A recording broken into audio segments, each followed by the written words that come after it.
Perfect. Perfect. Place. I'm going to step right next to you real quick. Yeah. It's good to see that a perfect dog needs to be corrected too. It's I'm just happy to know that that's a thing. It's a You know, thing. I have this expectation in my brain that my dog is. I know. She's like, she's not learning. I'm like, she's learned a lot. A lot. Well, we just rescued a dog, what, 6 months ago. 7 months ago? And like literally it was oh now he got that. Dude, these kids today. I said 6, 7 months ago, and they're like this, Oh, 6, shit. 7. I'm like, Go sit what? outside. I know. Go outside. I don't even need you anymore. Is she cool? Look at that. Yes. She's like the coolest. And then I only have one more picture and then I'm gonna be done. But yeah, you lied. Good. And she's Yeah, you can't beat that. adult. Yeah, you cannot beat Mom, Yeah, you're- she's good. you're So dumb. like, Peaches. yeah, and it's just been one of those things that's been Live. great. Is that too loud? Not live. And one We good? person's on. What do you need? Little down. Little down. How about now? Perfect. Perfect. Are we good? How do I sound? Am I good in the mic? You sound great. You can just move it whenever you need. Pop it up, whatever. We good. Okay. All right, we ready? You ready there? Okay, let's do this. What up, what up, what up? We back. And today we ain't got no Thomas, no Tomas, nothing. Nope. All we got is my daughter Eva. She's running the fort, and obviously this has been the flawless so far because usually we got no internet. She might have job security issues here, dog. Bro. He's telling my daughter's killing it right now. Crush. So see how the pictures come out. Okay. Okay. No pressure. Okay. Anyways, well, welcome to the show, Eva. Hello. That's a 10-year-old right you go. there, That's the right? response. I know. She does it good. She does good. She's had to help me a few times, and she's got me out. She's no rookie. But today's guest and my boy Eric. Well, Eric, how do you say this? How long do you think me and you have known each other? I'd have to say close to 15 years. I was gonna say because even when I was fighting, I think you were around. Yes. That's when we met. Was it when we Yep. were met? Yeah. So Eric here, you can kind of tell him a little bit better than I can. He's a coach, strength training coach, performance coach, whatever you want to call it nowadays. But it's the guys that, he's a must in today's MMA or, any sport world, I guess You got now, right? Yes, sir. And how many years now have you been doing it now for? So it's funny. So a total in my career, 15. But I think I met you when I was doing my internship with Lauren back in 2010. I think so too. So that's And to me, that's where it all that started. is that is actually when it was in 2010, because I know that I getting out of the UFC and starting to fight overseas, and I remember Lauren, the big, strength training coach, Bronco deal, and I was like, holy cow, this is Lauren Landa, and he was an awesome guy himself, right? Yes. Yes. And he just kind of embraced me and took me in and like everything, and like I had no idea really what that whole part was in my career. Like the strength training part, like it was such a new thing. Like it was unheard of. Like all we did was our own workout when Yeah. I was fighting. You know what I mean? Well, that's how it was kind of set up, right? It was crazy. You Yeah. had your tactical coaches for striking, jiu-jitsu, Muay Thai. And then when it came time for S&C, it was, hey, just You got to go do to the it. gym and figure it out. Yeah, Like, you do good it luck. 100%. And now you guys are just like, diamond dust. You guys are literally a must to have on anybody's team. Thank Like you. if any top ranked fighter or any fighter nowadays expects to make it in the game, Yes. they better find themselves a strength training coach. Is that not true? It's an absolute must at this point. If you're not doing that and you're, getting it online or trying to do it on your own, you're missing a piece. And that's not to say that there's not good S&C coaches out there online, 100%. No, yeah. but when they know you and they're trying to get you dialed in versus just pay to purchase this program online and then kind of the commercial gym crowd, that's not good enough, especially at the highest level. And it's kind of like me and you were just talking before this. So I was saying, like, I don't do like Zoom podcast, right? Right. It's no different than that. Like, I could, get on FaceTime and talk to you and tell you how to coach this and that. But like literally the interaction that you and I have right now is going to be way better than what we have on screen. Right. I mean, it's just, let alone, and we're talking about performance. Like, Yes. So to be hands-on, like I could show guys combinations, and do it in this, and they might get, 95% of it right. But Right. until, you're there and you have that, hands-on contact and let them show and let them see what I'm doing, like there's a difference, right? Absolutely. Because you get so much dimension out of a screen. You can try to, hey, do me a favor, let's FaceTime this or Zoom call, however you want to do it. Yep. But as a coach, like if you watch real coaches coach, they're constantly moving. Oh, They're 100%. trying to catch different angles. Hey, when you're doing this, I'm noticing that. Let's adjust this on the fly. And it's real-time coaching. I think it's very difficult to replicate when it's on a screen. Not impossible, but very difficult. It is. And like even I did a workout with Justin and the guys a couple weeks back, which they kicked my ass. Nice. But I did it though. And just them telling me what I was doing wrong. Like I thought I was doing it right, like different like planks from, it was just fatigue, holding my balance up and like literally like you can't see yourself. And they were literally touching and telling me, hey, get that up, get that hip up.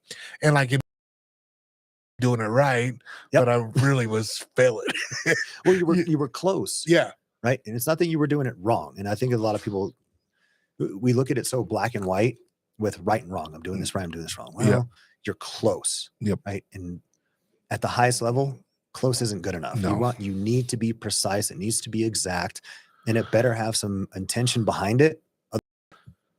We're just checking boxes. And I'm not saying that's what you were doing. Yeah. But getting that coach, that tactile feedback, that real time, hey, adjust this, move this, all of that stuff matters. Yeah. And I guess let's rewind this because I can't say like not all coaches should be hands-on because there's a time and a place for every coach, right? But what we're is like top level athletes.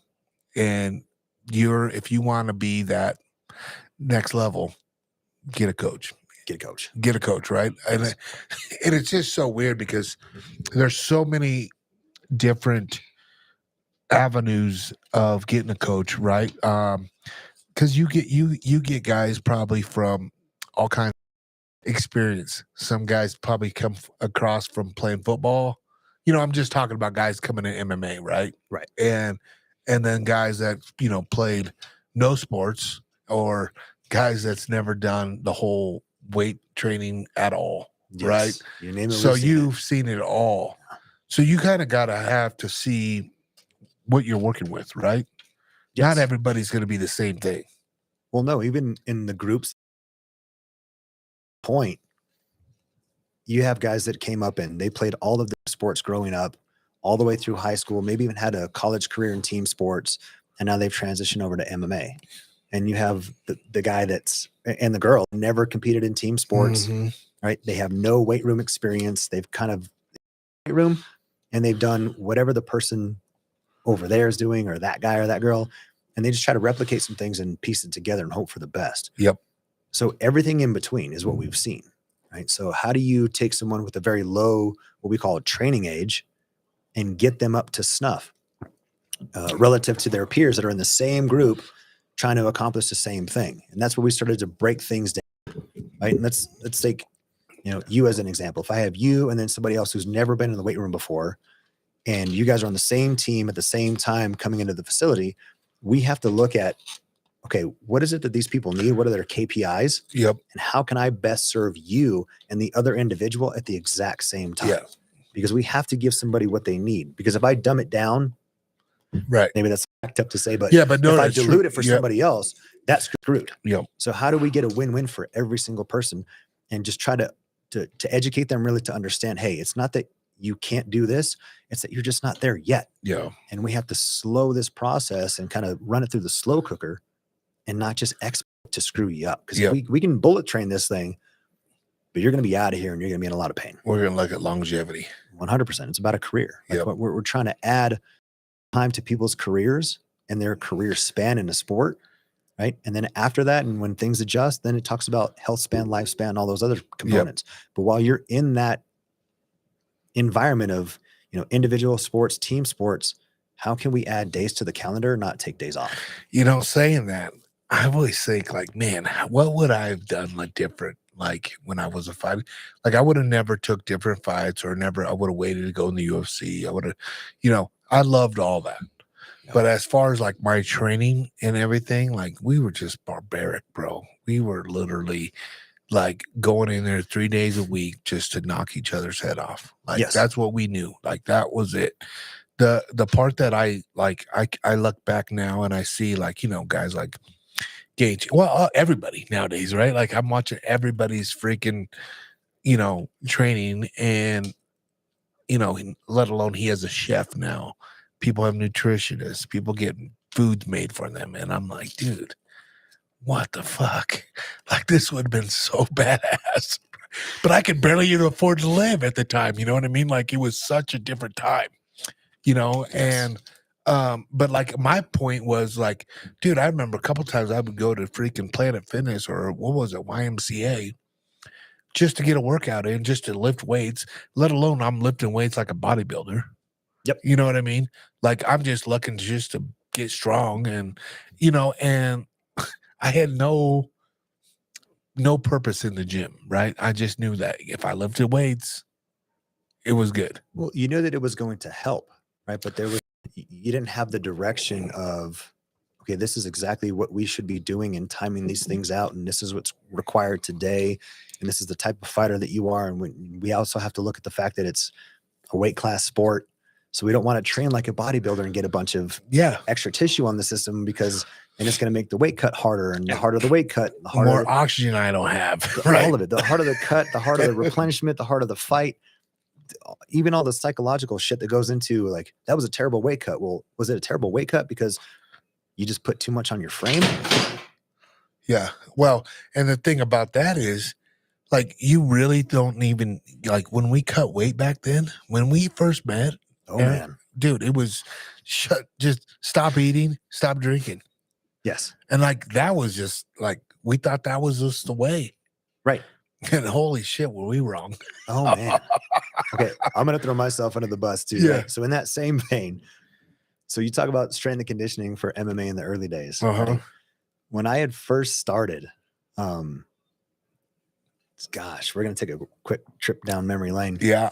So it was guys like Vinny Lopez, Brandon Thatch, Tyler Toner, and those are all guys, my teammates. And Those are all my teammates. And Alvin Robinson too, Yep. right? So he was the first guy. I love to say this. Thank you, God, for introducing me to Alvin Robinson, because he's the first person that I ever got to work with in MMA. Really? Yes. And I told myself, as an S&C coach coming into the trade, I was like, I'll probably give myself about 10 years before I really can develop something that gives me enough of a pedigree to start working with mixed martial artists. First year. Wow. So yeah.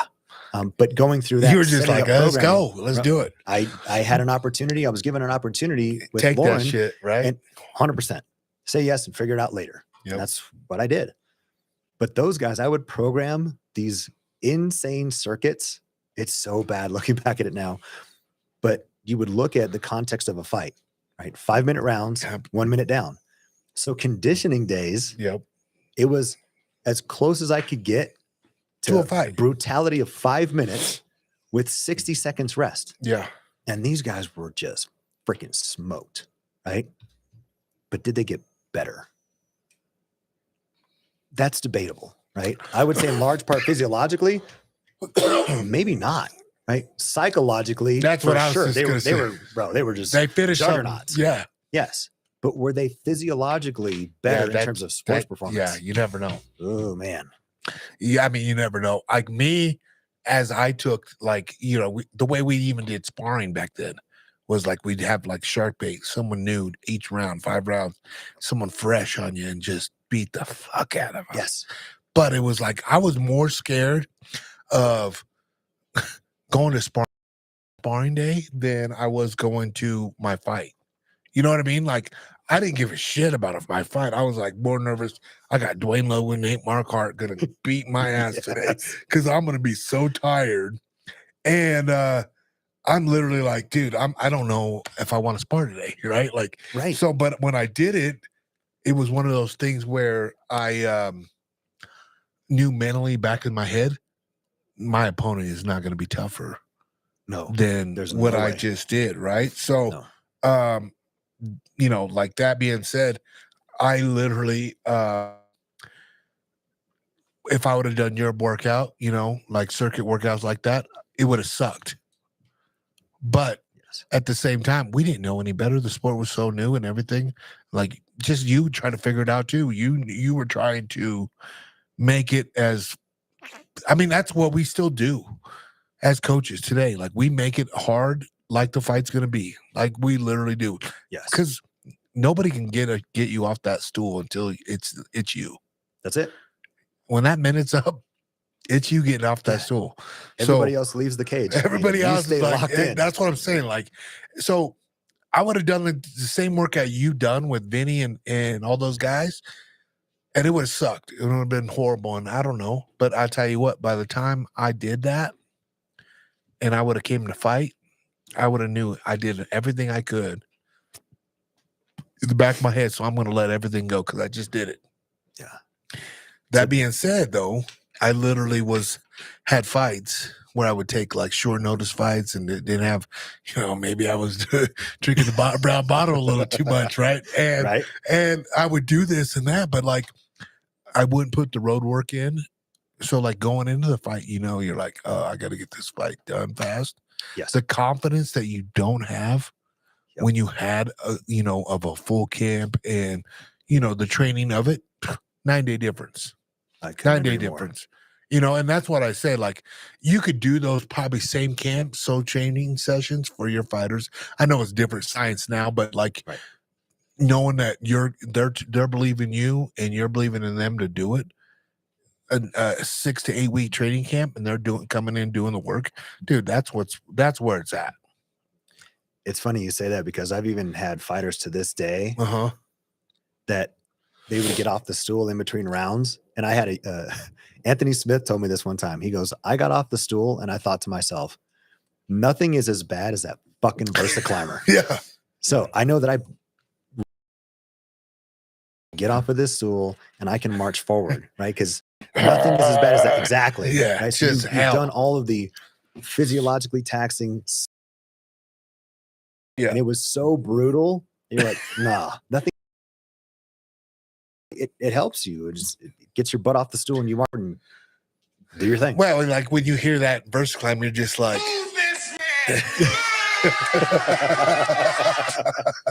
but it's so like you're literally like, oh hell. But that's the thing. Like it's you're setting yourself up for success, or that time where you have that nut. I always call it the gut check, nut check time. Like, all right, dude, this is what I've done. I've done enough. And there was times where I've had great camps and I'm like, I get up off the third round and I'm like, damn, I feel good still. You know what I mean? Yep. And then there was times where I didn't want to get off that fucking stool, but I had too much pride to quit. And I went up there and I, just half-assed it. But, and it always comes back to like, how did I prepare for this fight? Dude, that's honestly a great analogy for a lot of things that people do in life. I know we're talking about mixed martial arts. Yeah. Did you prepare enough for the thing, or did you not prepare enough for the thing and the thing kicked your ass? Exactly. So, well, it's always funny because I always talk shit to all these guys. They're like, Luke, how do you just doing all this just on a blink of an eye? And I'm just talking like me and Justin are fucking around and well, we're not doing a full 5 minutes for one. Right. We're just playing around. But two, I always say that saying, You don't have to get ready, right? Correct. And to me, I took that as in my life, dude. No matter what, like am I gonna go run freaking a 5K tomorrow and in a great time? No. Well, can I do it? Yes. It ain't gonna be pretty, but I'll do it. Right. Everything in life nowadays, I feel like it's helped me, like the whole, from being a football player, wrestler, to being an MMA guy now, having different coaches, to having guys like yourself, in my ear telling me to do this. And then I'm like, God, I can't do this. But they're telling me to do it and I'm doing it, I'm like, it's set me up for life, honestly. Because let's keep it real. Life is fucking brutal, dude. Life is tough. Absolutely brutal. It's brutal, right? And It doesn't give a fuck they either. don't give a fuck. They don't care. Like more I like the heart, like honestly, I'll be turning 45 in a few days. I'm also like, holy shit, life is way tougher now. It is. Things evolve. Dude, You I'm have to like, adapt to where it is that's in front of you. But to your point, you fall back on those lessons learned yep. from different parts of life that actually fill in different gaps within life. So yeah, a good coach is going to sit there and tell you and reinforce to you, you've got this. You can. And that's okay. Maybe sometimes they're just kind of hyping you up a little bit, but I would venture to say that the vast majority of the time they're telling you because it's the freaking truth. It is. And you're in your head, I can't this, I can't that, I'm too tired, I'm this. It's so crazy, man. I've been talking about this lately. I've only found one thing faster than the speed of light and the speed of sound, and that's the speed of the human self-doubt. Ooh, preach, dog. Right? That's a good one. We get so in our head so quick, I can't. Bullshit. Tell me what you can't do so I can show you what you can. And that's not just a saying. It's I have the confidence in you, and I know you're fatigued, and I know you've got a lot on your plate, and there's a lot of stuff happening externally. In the midst of all of that, I still believe that you can get through this. And I believe I can help you achieve this goal and help you get through it. And you're not alone. You're not on an island. Yes. You have coaching staff, you have teammates, you have people around you that truly, genuinely care. Support system. That's it. That's how it works. Yeah. No, I've never heard that ever. And I've been in the game. That's good, dude. I have not heard that. But it is like self-doubt is a huge thing. You put everything in your head like, oh man, I can't do this. Yes. You know what I mean? And like, even to like talking to my daughter, she's trying out for like a play or something, whatever. I'm like, just go out there and do it. Be you. Do at you. Like, you don't know what the outcome is. No. We don't know if we're going to win the fight. We don't know. All we can do is to that point of performance of when we're going to go and audition or go fight that night. All we can do is perform the best ability we can. But that part being said is, what are you doing prior to that night or that time? Are you really trying to memorize your lines? Are you trying to, do your thing, right? Like be the right. Are we preparing? Are we conditioning ourselves? Are we eating right? Are we sleep at night? Are we doing everything we can? And that's this life period now. That's why I'm saying, like, I always thought it was wrestling that built me who I was today, but now it's more and more, I just like, it's a combination of wrestling, MMA, and just me still being, stubborn and stupid, of how I'm still getting life. And I guess like literally am just so blessed that I've had so many badass coaches in my life. Like literally from every aspect of my life. Every aspect. Well, you've got one of the best. And I'm not just saying this because I'm here. I'm saying this because I know him as well. Yeah. Trevor. Yeah. Dude, Trevor's the fucking man. It's crazy because like I go in on, on Saturday to help him to build our stuff that we're doing, which you got to come over and check out too. It's pretty badass. I need to. But we're in there and like we're just talking and like this guy still amps me up just the way he talks and motivates somebody. And this is just me coming in to help him out Saturday. He's getting ready to teach a Saturday footwork class. And I'm like, dude, I'm ready to fucking jump in this class. Right. I swear that and convince them to run headfirst through a brick Oh, wall. And 100% they would do it with a smile on their face. with a smile. And when they do it, you know what he's going to do at the end? He's going to punch his fist right up in the air, just like he does that Trevor Whitman move. It is. Because he's that guy. Like that's,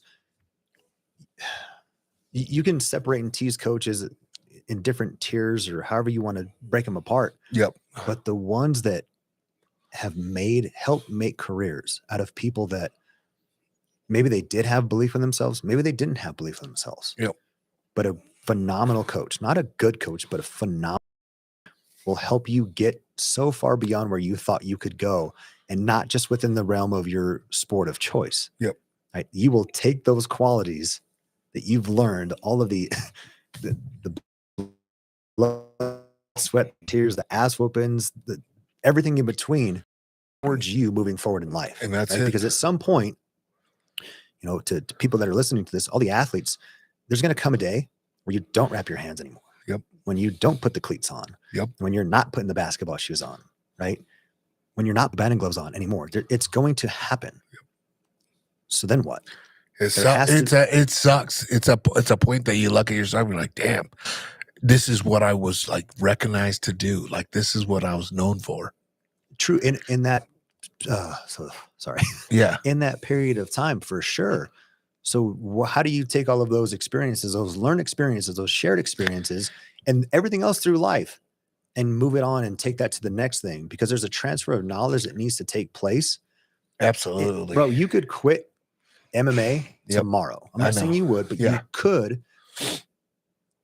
Does that mean you would put down all the lessons you've learned? No, there's no way in hell. That's what I was kind of getting at too. And it's so weird because the way you just said that is like, oh man, I was so known to do this, be a fighter, right? And then I retired, never told anybody that I retired or like came out and said, oh, I'm quitting fight. No one really cares. And what would I do if I came back? I want to be that guy, right? Right. And I literally was like, well, one, I just got right into coaching. I was lucky enough that I was around it, so I didn't miss it, right? Like I was there. But the one thing that I will say now is, as I got older, a family and this and that, and fighting was such a big part of my life that it's really not that big of a deal in me. Like it's not like when I had it on this temple and like, oh man, this is everything, right? Right. It's literally, there's so much more into life than MMA, you know, and like even now, like even I, you know, that I pick up the hunting industry type deal, like everybody's like, oh, did you tag out? And I'm like, nah, man, but I had a hell of a time doing it. And it wasn't so much about me shooting a goddamn buck or whatever. It was the time out there to me, my reset button. That to me was where it was at for me, you know? So I guess I get it. I get it totally what you're saying, Eric. 100%. Like I could quit everything from MMA and the lessons that I've learned, like just like from fighting, like I would lose and I would win. And I would learn so much more from that ass whooping than I would like a 12-second knockout, right? Right. You know, it's crazy. It is. And valuable lessons are learned in the midst of uncomfortable situations, and especially where we fail or come up short. I shouldn't say fail because you just come up short. bad, but yeah, if you don't but it get is the outcome fail that at you're the looking same for, time. right? Yeah, you're not the. Even when you win, you still lose, and when you win, you still, you know, it's one of those things. Well, how many people really take a look at, okay, I won, fill in the blank. What'd you learn? Yeah. Okay, damn, we lost and this happened and I got my back taken and choked out, or I got caught. And then, you know, you really have to think about, why don't we do that even through the process of success? Because we should be sitting there and looking at, okay, what worked and what didn't work, and how can we scale this moving forward? Because this isn't the end. It's not the end until it's the end. Right. And even when that end comes into place, you're on to your next thing, and that next thing has an end. Right. So just fuck, man, how do you take it and just move forward? Yeah, it's honestly, it's true. Like we always just say, I won because I was supposed to.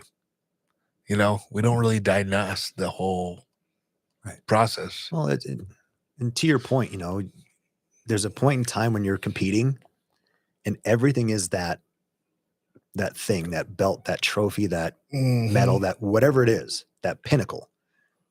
Yeah, you should be hyper focused on that. It's okay because Yep. where you're at in your world is all That's it. predicated on that. Yep. So be focused on that. Because if you're not, Yeah. okay, when we have to have a different conversation. Yep. And you have to have a conversation with your coaching staff and teammates and all that stuff. But once that moves on, okay, then what's the next thing you're focused on? Yeah. And what's the next right step to get there? Yep. Yeah. And I think, like we were talking about, all these coaches that I've had and who I've had in my life has set me up for where I'm at today. Like, you know, like I literally have not had anything handed to me. I had to work for everything, but like badass mentors, some badass coaches in my life to set me up for success. And I think that is where I'm kind of just talking about this is like, you know, you got to look back at, you know, everybody looks at themselves in the mirror and like, oh man, this guy hasn't made. Everybody has a chance, you know, like you taking the opportunity to work with Alvin, like where you're at now. You know what I mean? Like literally just like there's opportunities for everybody. It's just when you take them. You know what I mean? You figure it out. I think to me, that's just where it's at. It's like, you know, like being on a podcast for one, dude, would I ever in a million years think that I would have this, be able to work from home, be able to have badass people all the time coming over here, work with badass companies that pay me, and let alone we're getting ready to launch one of the biggest MMA podcasts in, you know, and I'm the host of it, right? You know, if I didn't take that opportunity, then how would I have ever been this?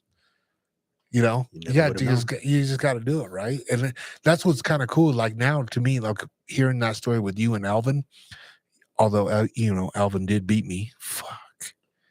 Okay, I don't want to talk about that. No, Alvin ended up fighting. I was a Ring of Fire champion back in the day, for Ring of Fire, and then I think I defended it twice, and then everybody was talking about this kid. Yeah. He's a jiu-jitsu expert. I'm like, I'm gonna knock this motherfucker out. And I came in, and I think this is when I was still living in Nebraska when I fought him. Okay. And we fought in Castle Rock up in the fairgrounds in Douglas County. Yep, Douglas County Vet Center, and that's when we were there. And we fought, and he ended up. We were fighting in boxing rings. That's how old the sport was. We weren't even cages yet. We were in boxing rings. Oh wow. Yeah, and This is before me. yeah, we literally got in a tuffle, and we got stuck, and he took my back, and next thing I know, I'm seeing the stars.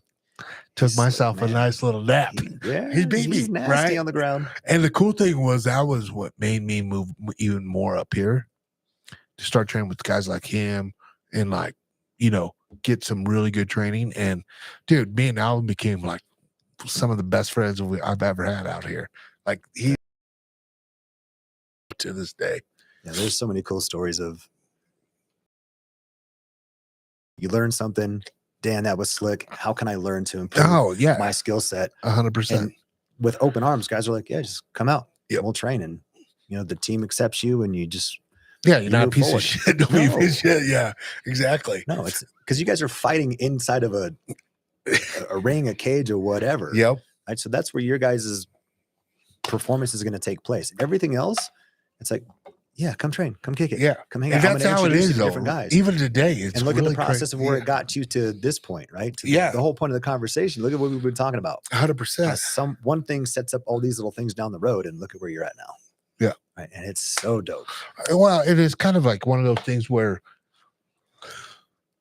and like you said, 2010, we've known each other, and we have never ever had issues. We've always been good, and like that's one thing. Like we were talking about, like how I can go see Coach Martoya at Factory X. I can go see this gym. I'm welcome in. Don't burn bridges. Be a good person. Yep. And just, and I think that's kind of like what I just love about having you on the shows, because how long have you been in this game? And I'm telling you what, how many times I've heard people talk about, Oh yeah, it's a small community, very. but you want to know how many times I've heard such like more like praise about certain people, like what you talked about, Trevor. Like Trevor is like this percent people. Guess what, Eric? You could put because, and I was telling Aaron this too. And I was like, Eric's been in that bitch for a long time, dude. He's paid his dues, and not one person can say anything bad about that guy. It's crazy, dude. I'm sure You've there's a done few. it. Well, they're smart enough to say. I'm gonna say, like, you have been in the game for a minute, and like literally, you have been like a big thing in this community, let alone in this sport, because it wouldn't be where it's at, and a lot of these fighters wouldn't be where they're at without a guy like you. I appreciate that, man. It's true, Eric. I'm being for real. Like, I keep it as real as possible. Like, it's so true, because like, man, guys like yourself, it's a demand for guys to get to that next level. It really is. I appreciate it, brother. It is. It's so true. And a guy can say, I can do this shit on my own. No, you can't. No, you can't. You can go fucking far. You can go far. You'll get really far. But man, and I always talk about this, never really talked about it like on air or recorded or anything. But like when Justin lost two guys, when he lost to Poirier and he lost to Eddie Alvarez back to back, Yep. He was just this and that. And I was like, and we knew where we wanted to do. But that's when wrestling came back. Ben hit him up and he goes, the problem is, Justin, you're scared to get tired and conditioned like wrestling was. You got it you have it all. You're an All-American, but you're scared to go that deep in because you haven't had anybody to push you like that in practice again. And it's so fucking true. It's so true. He called a spade. And guess what? Justin came back. He goes, you're right. Let me hire you. Let me get you back in the wrestling room. I need to start wrestling, 1 or 2 times a week, the way we used to do it. Yep. And then holy shit, dude, how his confidence came, how his cardio came, how everything changed from that whole aspect into everything. His conditioning at Lando's were a whole hell of a lot better. He told me, he's like, dude, now I'm not worried about getting tired. Now he's afraid. He was not afraid to fight like the way he's supposed to fight. No. What's, in your opinion, when it comes to fighting, what's one of the biggest fears fighters have? Oh, I could tell you this. I'm going to say every freaking buddy's going to say this. Dude, when you run out of gas. Yep. Run out of gas. It doesn't matter how strong your chin is. It doesn't matter how hard you hit. When you can't make your fist or feel your feet off that stool, you are fucked. Yes. Yes, you really That is are. the scariest feeling ever. So like once you've felt that, you're like, okay, I got to train better. I got to get better. Or 2, you're going to be like, okay, if I haven't done that, I don't want to go there. So guess what happens in that fight? You tend to hold back. Yes, you do. Because you said it earlier, you don't have the same level of something missing in your preparation. Something. Yeah. And that's where a good coach and even better, a phenomenal coach will step in and they will force you to get uncomfortable. You have to get uncomfortable. And not for the sake of just getting freaking tired. Any coach, strength coach, performance coach, it's really easy to make somebody tired. That's not hard to do. No. Huff and puff and doubled over puking. Yeah. So easy to do. Make somebody slower. Very easy to do. Get somebody hurt because you're not paying attention and you're doing the wrong things. So easy to do. It's really hard to shave that last little bit. And all those shavings come together and they build up this thing that you can now walk in on. Yeah, I got this now. And And not only do you have it, again, physiologically, you have the energy system development there. Yep. But you're walking in with this mindset like, you are not stopping me. Yep. No matter what happens, I'm going to get my hand raised. It's a mentality too. It is. The preparation. Like you all didn't of cut it. your homework. You didn't cheat for that test. You're prepared for that test, right? Like, and that's Yes. where it's at.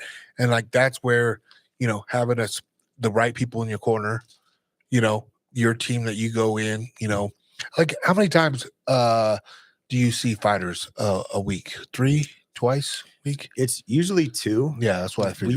We used to do 3 times a week, but we've cut it down to 2 because I like to get more kind of saturation in the 2 days a week versus the 3, because fighters' schedules, this, are Yep. so damn busy with so many practices Yep. that sometimes less is actually more. Yep. Because it's more concentrated. Yeah. Like, give them what they need and then get them out the door, because what's the next thing that they need? Yep. Do they need to rest? Do they need to rehydrate, refuel? They got to get ready for whatever practice, or they're coming from a practice. So understanding the entirety of the layout makes more sense when you map out what things need to look like through the extent of a fight camp. And then Yep. to your point earlier, having a coach in front of you that's going, wow, you really look trash today. Yeah. Like, you're smoked. Yep. We were supposed to do A, but now we're going to do B instead. Yep. And it's hard to do that when you don't have the person in front of you Yep. to make those changes on the fly. Because what does that person need from you right now? Well, Coach, I thought we were doing, we're going to touch on some things and then we're going to do this instead, Yeah. because this is what you really need right now. Yeah. Because I can't just continue to run you ragged, because you're not going to get better. Yep. Right. And then if you're exhausted on everything, and then I make you more exhausted, and then you go to your next practice and you're getting your ass handed to you. Yeah. What did I just do? Breaking him down even more. Yes. So where's your confidence now? Yeah. Yeah. It's Well, not, my conditioning's there. Well, that's questionable. yeah. But your confidence is shot. Yeah. And you're going to go into a fight like that?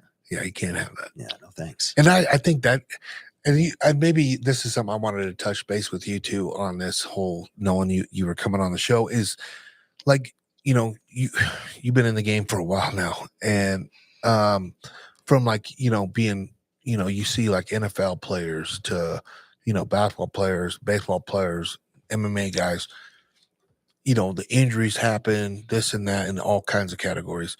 Where does like the recovery like takes the best, like when is that the most important part? That's such a good question. It has to be integrated through the entirety of the training process, right? And right now, there's so many things when it comes to recovery: cold plunge, sauna, Theraguns, Red light therapy. What is that? Like you name it. Yeah. Right? Infrared sauna, red light therapy, when it comes to, the red light penetrating the cell for cellular respiration. There's so many things that can be done. Mm-hmm. Right. I'm not saying there's one that's better than the other, but when it comes to athletic preparation, here's the 2 things that I know, well, 3 things that I know for sure that are going to happen. You need to hydrate. You're going to get thirsty. You need to eat, and you need to rest. So what are the 3 kind of most optimal ways to recover, whether it's in between bouts or before your next bout the next day, or the upcoming Sunday for a football player, whatever the case may be? Are you getting optimal hydration, fueling, and rest? Like, are you sleeping? Those are the key ones, you would say, huh? I think so. And they're the easiest ones to manage, right? And then from there, if you have that set up, then you can add the red light therapy, the sauna, the cold plunge, the whatever you want to. But if you're missing the basics, then you're skipping steps and you're trying to get, which I understand what you're doing, but I don't necessarily agree the approach that you're taking. Like, Yeah. where does the body create gains, so to speak? Yeah. Is it in the gym while you're lifting the weight, or is the body adapting to it physiologically while you're resting and recovering from the stress that you imposed? It's in the rest. It's in the recovery that you get better. You impose a stress and then the body adapts if you do it correctly, if you plan it correctly. Yeah. Or not, and then you'll get the end result of that Yeah, as well. exactly. Right? If you're not sleeping, you talked about it earlier, with fighters, are you skipping on your homework, or you're not sleeping? Most guys train Monday through Friday. Sparring days are typically at the end of the week, right? Big sparring days. Yep. And then it's, sparring's over. Now I can go grab a beer, go eat like shit. Yep. I can stay up till 2 a.m. Yeah. And then you get to Sunday, and then you have this supposed rest day, recovery day. And then you come back in on Monday to train, and you're wondering why you're not at where you should be. For a Monday. Right. For a Monday. Yeah. Because you shit the bed on a Friday night. Yeah. Like, yes, that stuff follows you. And I'm not saying you don't live your life and don't Yeah, be no. human. It's the same right? thing as me now, not even fighting. Like if I stay up late on Thursday, I pay for it all week. You know what I mean? Like I pay for it all weekend long, and like I'm like not up to par to, hey, let's do this, let's do that. Like it's even life, period, right? Yes. Like, you know, if I go to hunting camp and I start, you know, having beers with guys at the camp, and I'm like, dude, I come here to hunt. I've got to get to bed. I got to I'm coming here. I took time away from work, took time away from my family. I paid all this money to get here. Right. I'm gonna go fucking hunt. Be time and a place for all that. Yeah. Let's have celebration beers after I get one. Yes. And it's not to say that you can't do that. Yeah, exactly. But are you celebrating before the Yeah, achievement? Yeah. Well, and it's so funny because there's so many guys out there, especially in my world now in hunting. And I like to have a good time. Like it is like I always tell guys, like, I paid my dues. I did all this shit. I'm cool. I don't, but at the same time, there's that mentality still in your head. You know what I mean? You literally need that that push still. Like that's, being coached my whole life, right? Like my coach was here, or if my dad was here telling me, hey, what the hell are you here? You gotta go get a buck or get an elk or whatever. Yep. What are you doing? You'd listen. I listen, right? I would fucking listen. So Damn, you're right. yeah, you're right. I got to get to bed. I got to get up because that clock is coming early at that time, and I'm going to go hike that mountain, and I got to go do it, right?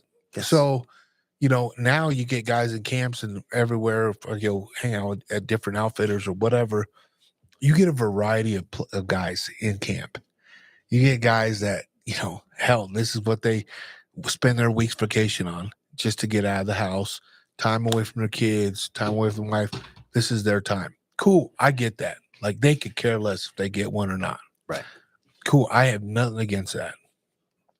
Maybe one point in my life, I'm old and, I can't say gray because the gray's already kicked in, but like literally like, when I can't move as much and go do as much, I will be like that and just go there and have some of my bourbon or whatever, hang out with the guys, the camaraderie. I'm I think that's more what I'm afraid of missing is the camaraderie when I step away and I go leave.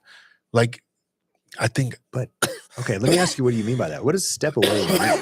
well, I guess when you become an old fart and you step away, Easy. you just fucking Easy, bro. I know, right? I know. I'm right there with you. there. Right there.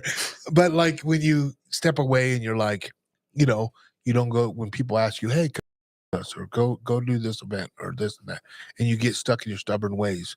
You're like, I don't want to do that no more. And I think that is of like when I'm gonna say no and miss all that stuff. I'm gonna be like, oh, I'm just gonna sit in my chair and do this and not really move anymore.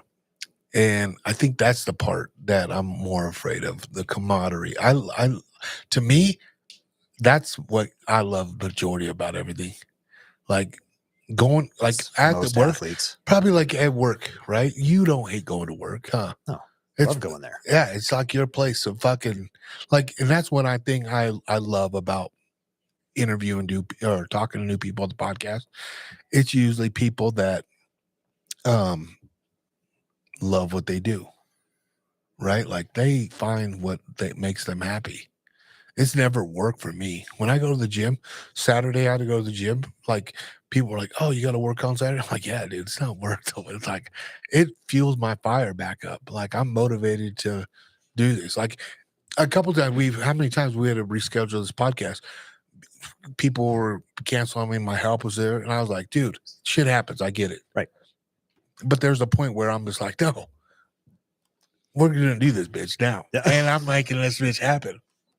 And I'm like, for one, it's not like I'm gonna figure out a way to do this either way. There's and that's just it. But like, I don't know. I guess where I was going with this is I think the only thing that I will really miss when I step away from, I'm not saying I'm stepping away anytime soon, No, you're not. but I can't hold pads like I used to Monday through Friday, like I used to. I can't get beat up like I used to. You know what I mean? But being around, that thing is like, that's my joy now, man. So It you is. haven't stepped away. No. That's what I'm hearing. Yeah. What I'm hearing is you've evolved and you've set yourself up to do these things, and your priorities have changed, Mm-hmm. and your capabilities and desires have shifted, but you're still there. Yeah, I'm still there. Yeah. You're still there. And Yeah. a lot of it is showing up, right? Yep. You can't get camaraderie if you choose. You're Yep. still doing other things. So I guess. Damn. don't sell yourself short, game, homie. dog. He's don't been sell that yourself game. short. Yeah. I guess I always feel like, oh, if I can't, do this, hold this many kicks or can't be that punching bag, I feel like, damn, they're going to find someone else to replace my ass. Okay, well, don't take this the wrong way. Uh-huh. Let them. And here's what I mean by that. You've paid your dues. You said it before. You Yeah. paid your dues. Yeah. Let somebody else hold those pads. Yeah. So if they replace that part, okay, fine. You know what they can't replace, Luke? Yeah. You. Yeah. Putting a body in to help hold pads is one thing, but coming in with the knowledge that you have Yeah. and the expertise that you can provide, that is, you're going to do it a certain way that only you can deliver it to. Yeah. That can't be replaced. Yeah, that's true. Right? Damn, you hyped me up too now. Damn. Let's go, baby. Damn, you really did. It's true. I guess I needed to hear that too. Like it's true because I have stepped away a lot, like little injuries of myself. Like I'm like, hey man, when's this PBC fight 157 gonna hit Kitty and Doc? I need to get this thing rolling. I gotta perform still. And same thing, like, hey, if I'm gonna have nights where I drink beers and do this and that, I gotta know I gotta go to the gym tomorrow and I gotta perform because it's funny because like when Justin's at camp or one of the other fighters at camp and I'm gonna do stuff, you will still see me show up and give everything I got. I just gotta have priorities, you know what I mean? Like you gotta put your priorities up, and like that's why I was trying to priorities, Yeah. It just is, I don't know. It's just weird. You probably deal with so many different athletes and so many different, like, I guess, attitudes. And, have you had issues with guys with attitudes like, oh, I don't need to do this? Sure. 100%. Absolutely. Yeah. Either I don't see the value in this, or I don't need you. Yeah. I can do this on my own. Yeah. So let's be honest here. If somebody doesn't see the value in it, then question, am I filling in all of the whys for them? Yeah. Am I providing them with all of the reasons this is valuable and this is where this works and this is how this fits in and this is the tie-in? And then, yeah, I'm not creating value add for them. So I understand that. And on the flip side, I will say that there's some people that are just arrogant and you can't change them. No. Yeah, I got this. I don't need you. Okay, cool. Or All it's the not, best. or you might not be the coach for them. Like there's Very been true. tons of Very guys true. for me. Like I'm like, man, I don't think I'm the guy for you, but this guy right here, I think he's gonna be the man for you. Yes. You know what I mean? I like that. I guess, yeah. I totally get what you're saying at that. Yeah. But even in that, you have to be honest with yourself, right? You can't fit a square peg into a round hole. You're just not going to. I mean, you try all you want and just get pissed off, but is it worth it? Yep. Right? Oh man. Yes. So I have had that. I'm sure I'll have that in the future. Yeah. But I've learned to, as best I can, currently navigate those waters to, do I need to hand this person off? Whether it's even a different coach in the room or just hell, maybe we're not the right place for you. Yeah. Right. But I'm not going to, and maybe this is just my stubbornness coming out in this moment. I'm not going to change my value system, my work ethic, and my philosophy just to fit one individual's immature needs. Yep. It's just not going to happen. Yeah. So. Well, and I think that says a lot about you being a coach because it's all about the experience. Because like, there's been times where I've been like, dude, and I think that's like, and I'll say Justin because he's a superstar now, right? He became a superstar, so people get that superstar treatment and this and that, right? Oh yeah. And I feel like this is what's so nice about having the core team like brought you up to that superstar status is like, don't forget where you came from, bro. What got you there? You know what I mean? And like, that's one thing that I will say about Justin is like, he hasn't forgot where he came from. He has the nice cars, the money, and this and that. And he literally hasn't,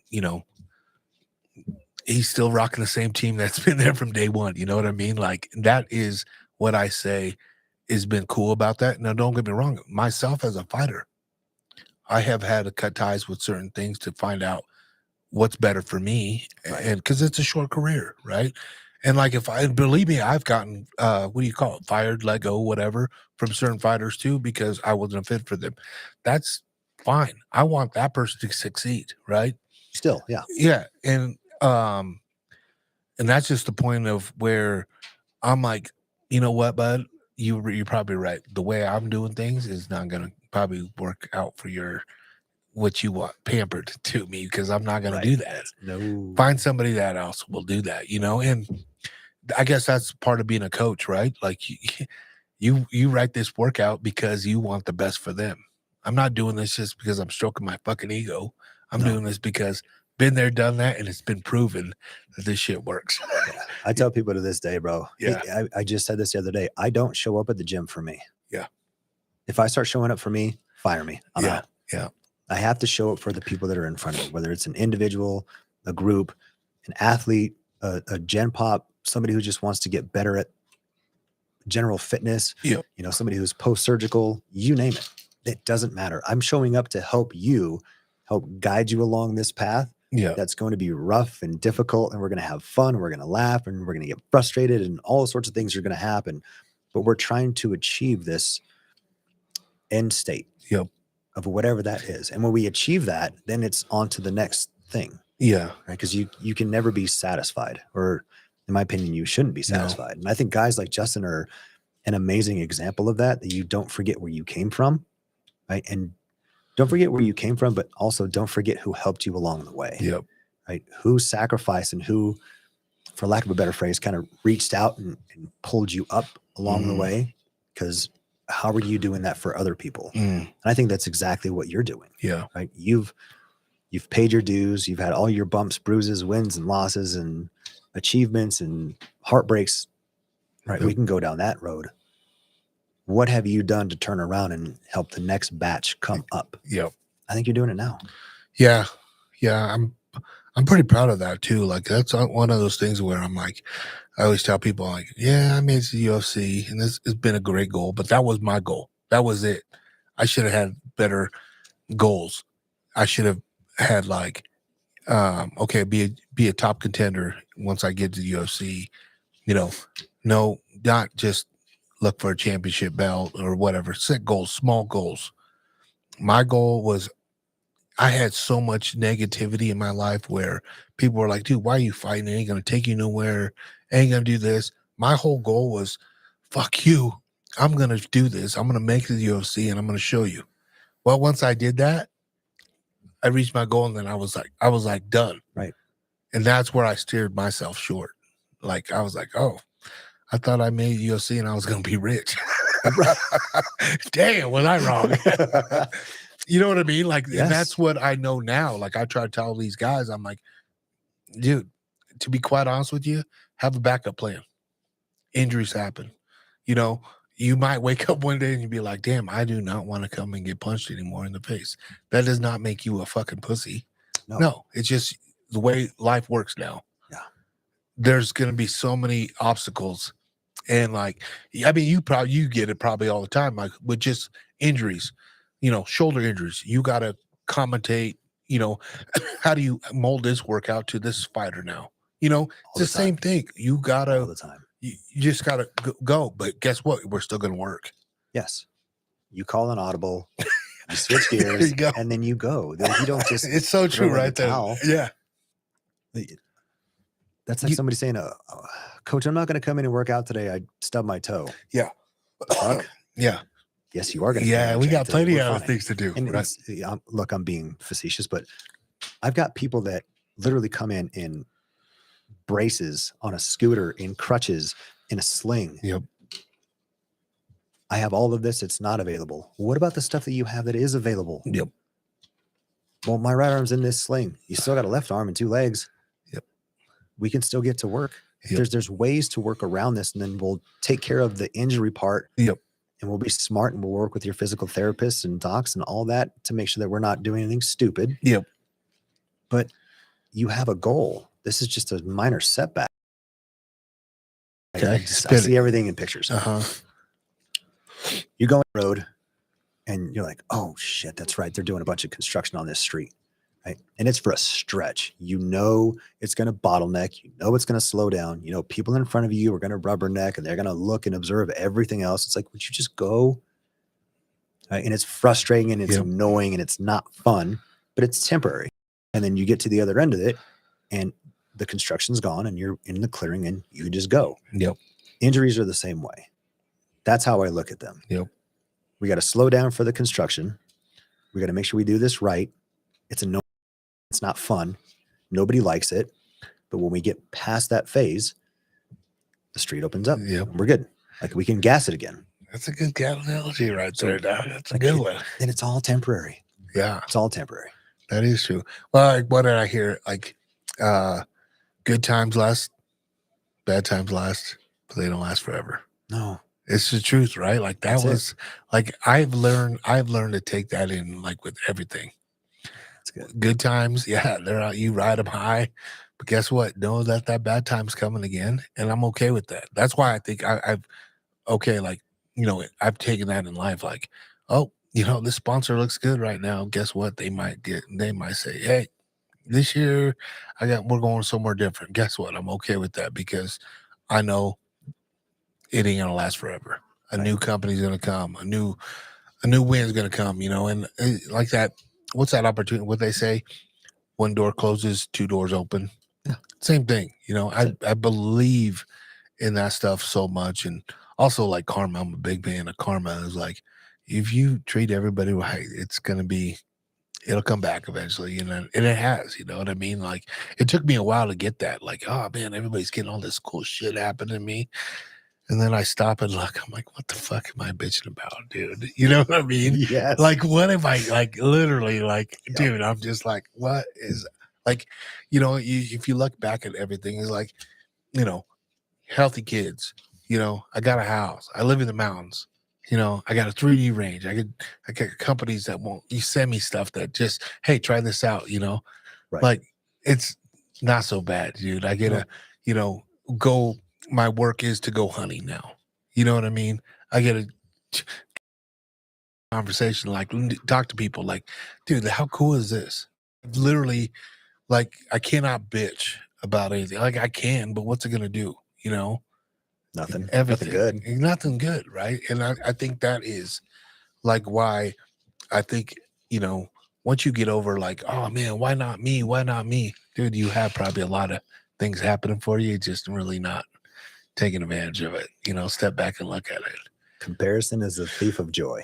Well, kind of, yeah, you're right there. I mean, That's not my quote, but it's when you start to look at all this external stuff and this guy and that girl, and they have this and they have that. Okay, cool. Yeah. But what do you have? yeah, I'm telling you right now, and I trust me, I need to hear this too. There's people that don't have what you have and they would freaking kill to have what you have. So it's true. I know. I literally have came to a point of my life where I'm like, some shitty things happen. Like I don't even stress about it anymore. I'm like, I don't stress about like I used to. I used to fucking stress and everything. And then maybe it's just because when you get older, you do realize like, hey, it doesn't last forever. yes. And, it's life is like that roller coaster, man. It goes up, down, you know, you can only ride that up for so long until he starts coming down. I call it high tide and low tide. The 100% right there, right? And you know what you can't do? Hmm. You can't change high. Right. That's You like just trying got to to stop roll the with it, wind. right? Good You luck. just, it's it. Yeah. It is. And it's so true. Like it really is. I guess, you know, going on this point now, like my whole deal with you now is like, you know, to get to this point where you're at now in your career, let's rewind now and let's go back to like when you were you know, you said armed guards, right? When it was at 9/11, what were you doing? So yeah, I'm a Navy vet. I joined in 2002. That's when I actually went active duty. I signed my 2002. yeah. But I signed my 2001. Okay. So What year did you graduate? high school 99. Ah, see, Yeah. I was 2000, Okay. but third grade was tough, so I should have been I should have been a 99er, you know? Because I mean you were the same age then. Yeah. So yeah, Yeah. my birthday's right around the corner too. Okay. I'm right behind you. Okay. But yeah, I finished high school and was going to community college and figure out what I wanted to do in life. Uh-huh. Right. I had a goal, and this is going to sound weird. I'm super blessed. I had a goal of being in exercise science, but I didn't really know how to get there. So the year from what 8th grade to freshman year in high school, I never played football on a team, and a lot of it was just baseball growing up. So Yep. with football, they kind of opened up the weight room and said, "Hey, all the incoming freshmen, we're going to open up the weight room from this time to this time, Monday through Friday. Come get your workouts in if you so choose." So my buddy and I, he tells me about it. We ride our bikes to the school, drop them off outside, and I walk into a high school weight room for the first time. And it was in that moment I was hooked. I was like, "This is where I want to be." Like, I don't know how to get here. I don't know what the job is called, but I want to be surrounded by this for the rest of my life. I Oh, want to make really? this a career. Yeah. Again, super blessed to have that. At moment what happen. age was this? 8th grade? This was 8th grade going into freshman year of high school. Oh, wow. Yeah. And then couple that with, and I like to say this too, because I think you need to give credit where credit is due.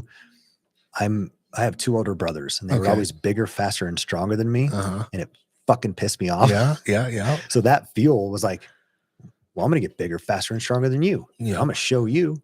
Right. So kind of having that as fuel Yep. and then seeing a place to do it and then learning later on, this is an actual degree program. This is a career program.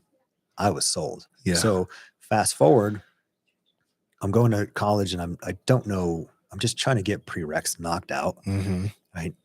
And I'm talking to a recruiter because life is kind of stagnant. Yeah. Right. So 9/11 hits. I go into the recruiting office shortly thereafter. And he's like, "Okay, we've been hemming and hawing back and forth. You're either doing this or don't ever come back." And I said, "Okay, let's go back and give me a pen." So I did it. I knew I wanted to get, help out. And this would be an opportunity for the GI Bill for college because I was out of money at this point. Yeah. So I'm like, okay, I can use that. But I also wanted to help in some way, Uh-huh. right? I was pissed off just like everybody else. Well, yeah. So what can I do to help? So that was it. That was my way to get back in and do something. So And you it's got crazy. in the Navy. I got in the Navy. And then how long were you in there for? 5 years on active duty. Really? So yeah, I was a mechanic, aviation support equipment. So what I tell people is, most people have flown at some point in their life. Yeah. If you look out the window, you got carts and tow tractors and tow bars and air conditioning units and maintenance stands. I can work on Navy. I just did it on a military. San Diego was my first duty station. I got super lucky. Yeah. And of the Abraham Lincoln. Oh, no aircraft carrier. kidding. Yeah, dude. How badass was that? So rad.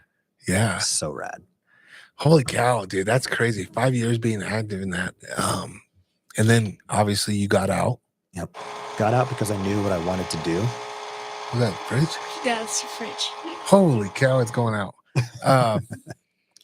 That's not good. Nope. You work on fridges?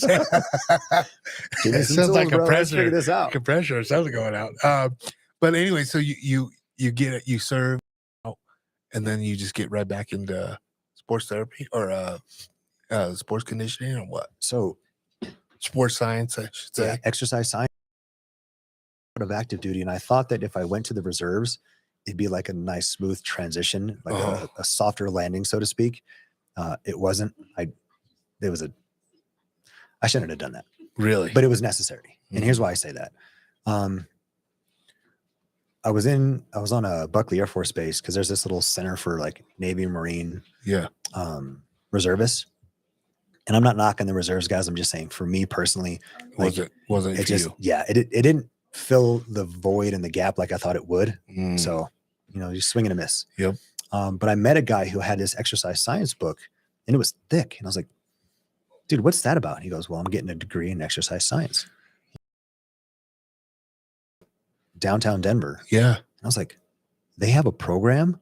Because I went up to see you and talked to them. They were more research based at the time. And I'm trying to figure out, okay, I have this GI Bill post active duty. Where am I going to go? Yeah. So thank goodness I went to the reserves, met this guy, and then got connected with my degree program.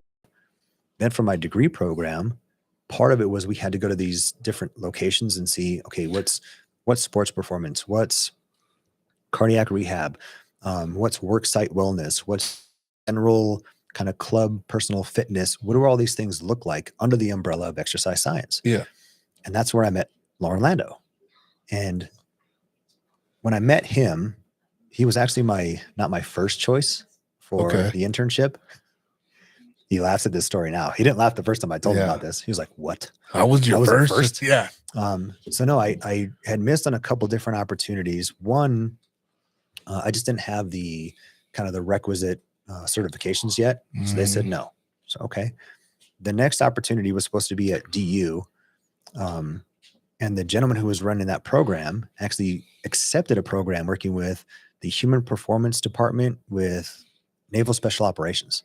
Okay. So he was in the collegiate sector, Mike Sanders. And he went from DU strength conditioning or NCAA strength conditioning to human performance with this new program that they had rolled out to work with guys in like Dev Group and all that. So he went out to the East Coast. So that was another miss. And then I met with Lauren Lando. And then I was super. You got to work. You got to hustle.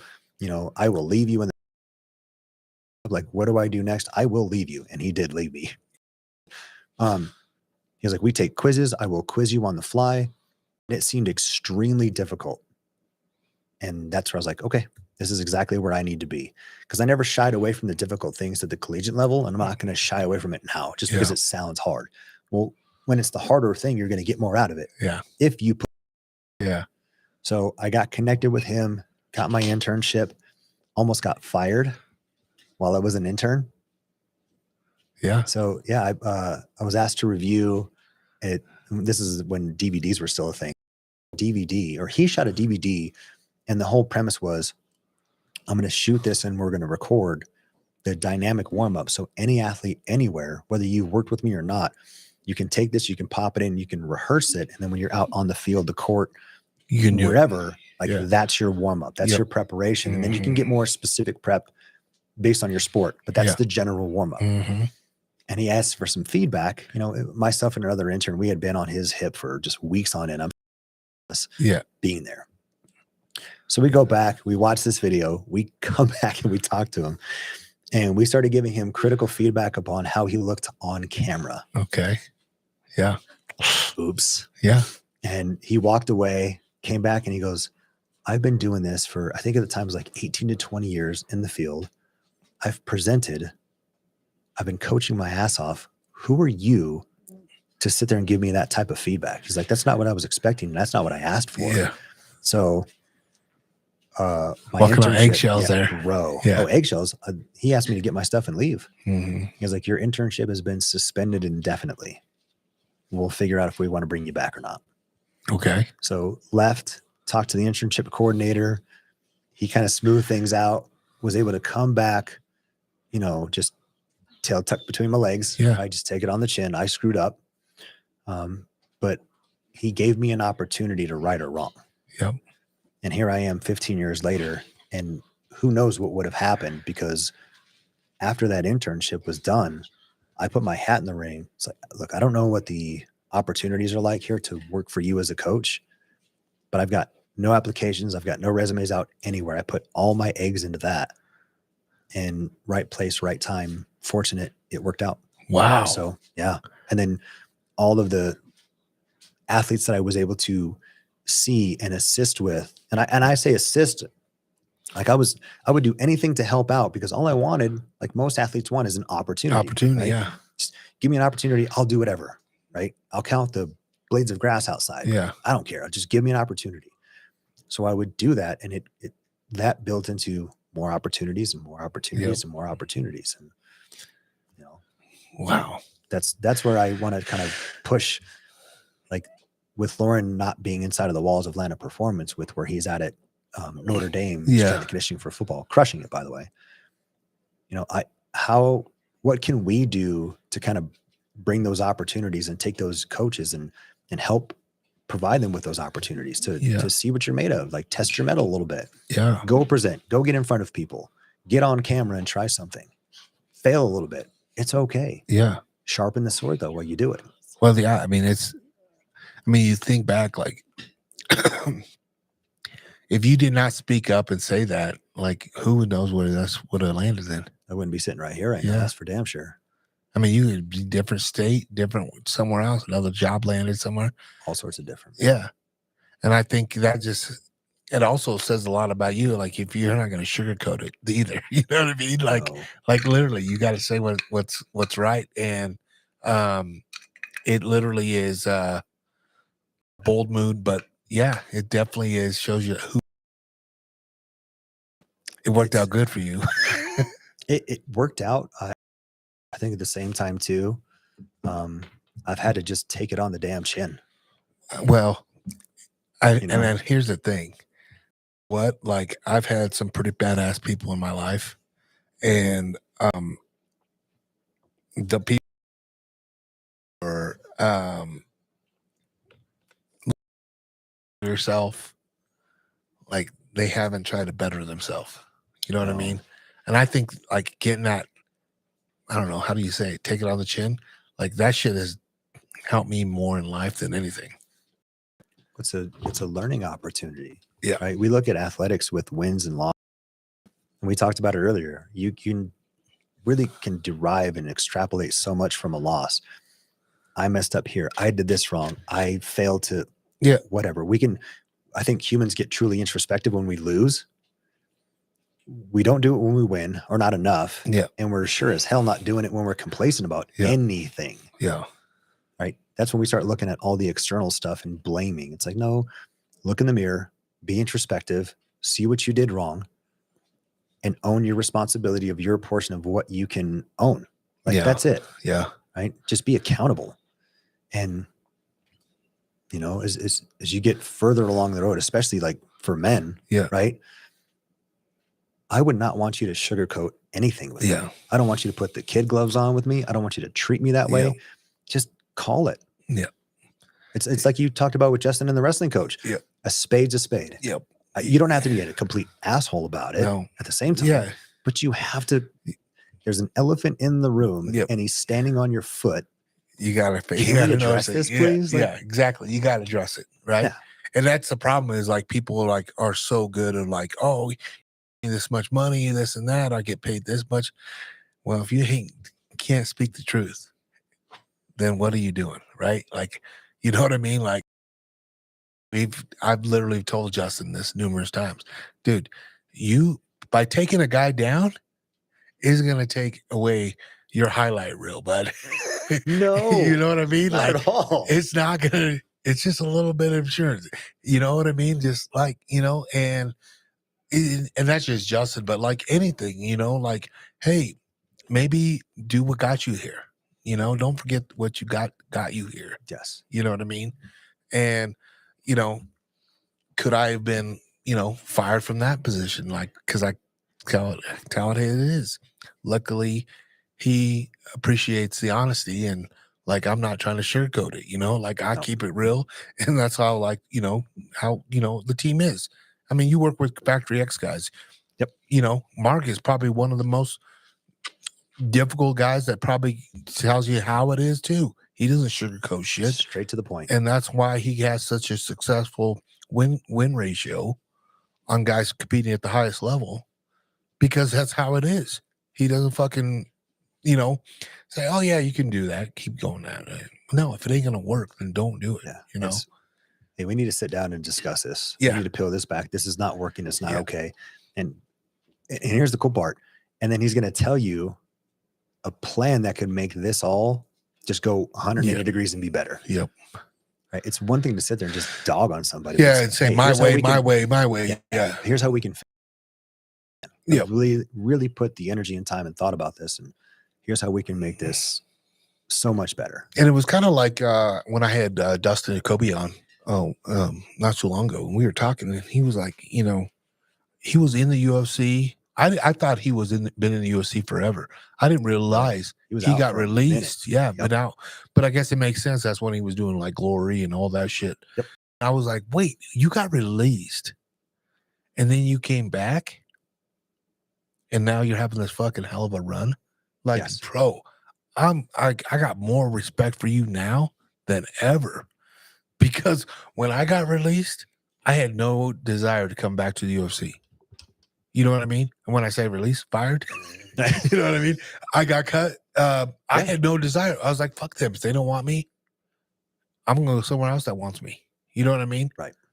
And I was like, whoa, do you know how hard that is to come back and get back into the mix of where a company's like, you're not a fit no more for us? Yeah. It's not impossible, but it's so close to It's zero. I know. It's so close to zero. But if you think back, you did the same fucking thing. They let you go. They said, hey, your intern is done. Yep. You did. You did I the did get same released. thing. You get released. And now look at you. I mean, that Never is thought about it that way. yeah. I did get released, I can 'cause see it. there was a pause. I can like, see. nope. I can see it in your face. Like, what are you talking about? I'm like, you did. Yeah, I you got had the released. same I got thing. let go. Got let go, and now you came back, and now you are one of the best ones out there. I mean, I'm sure Lauren literally relates a lot to you while he's gone, right?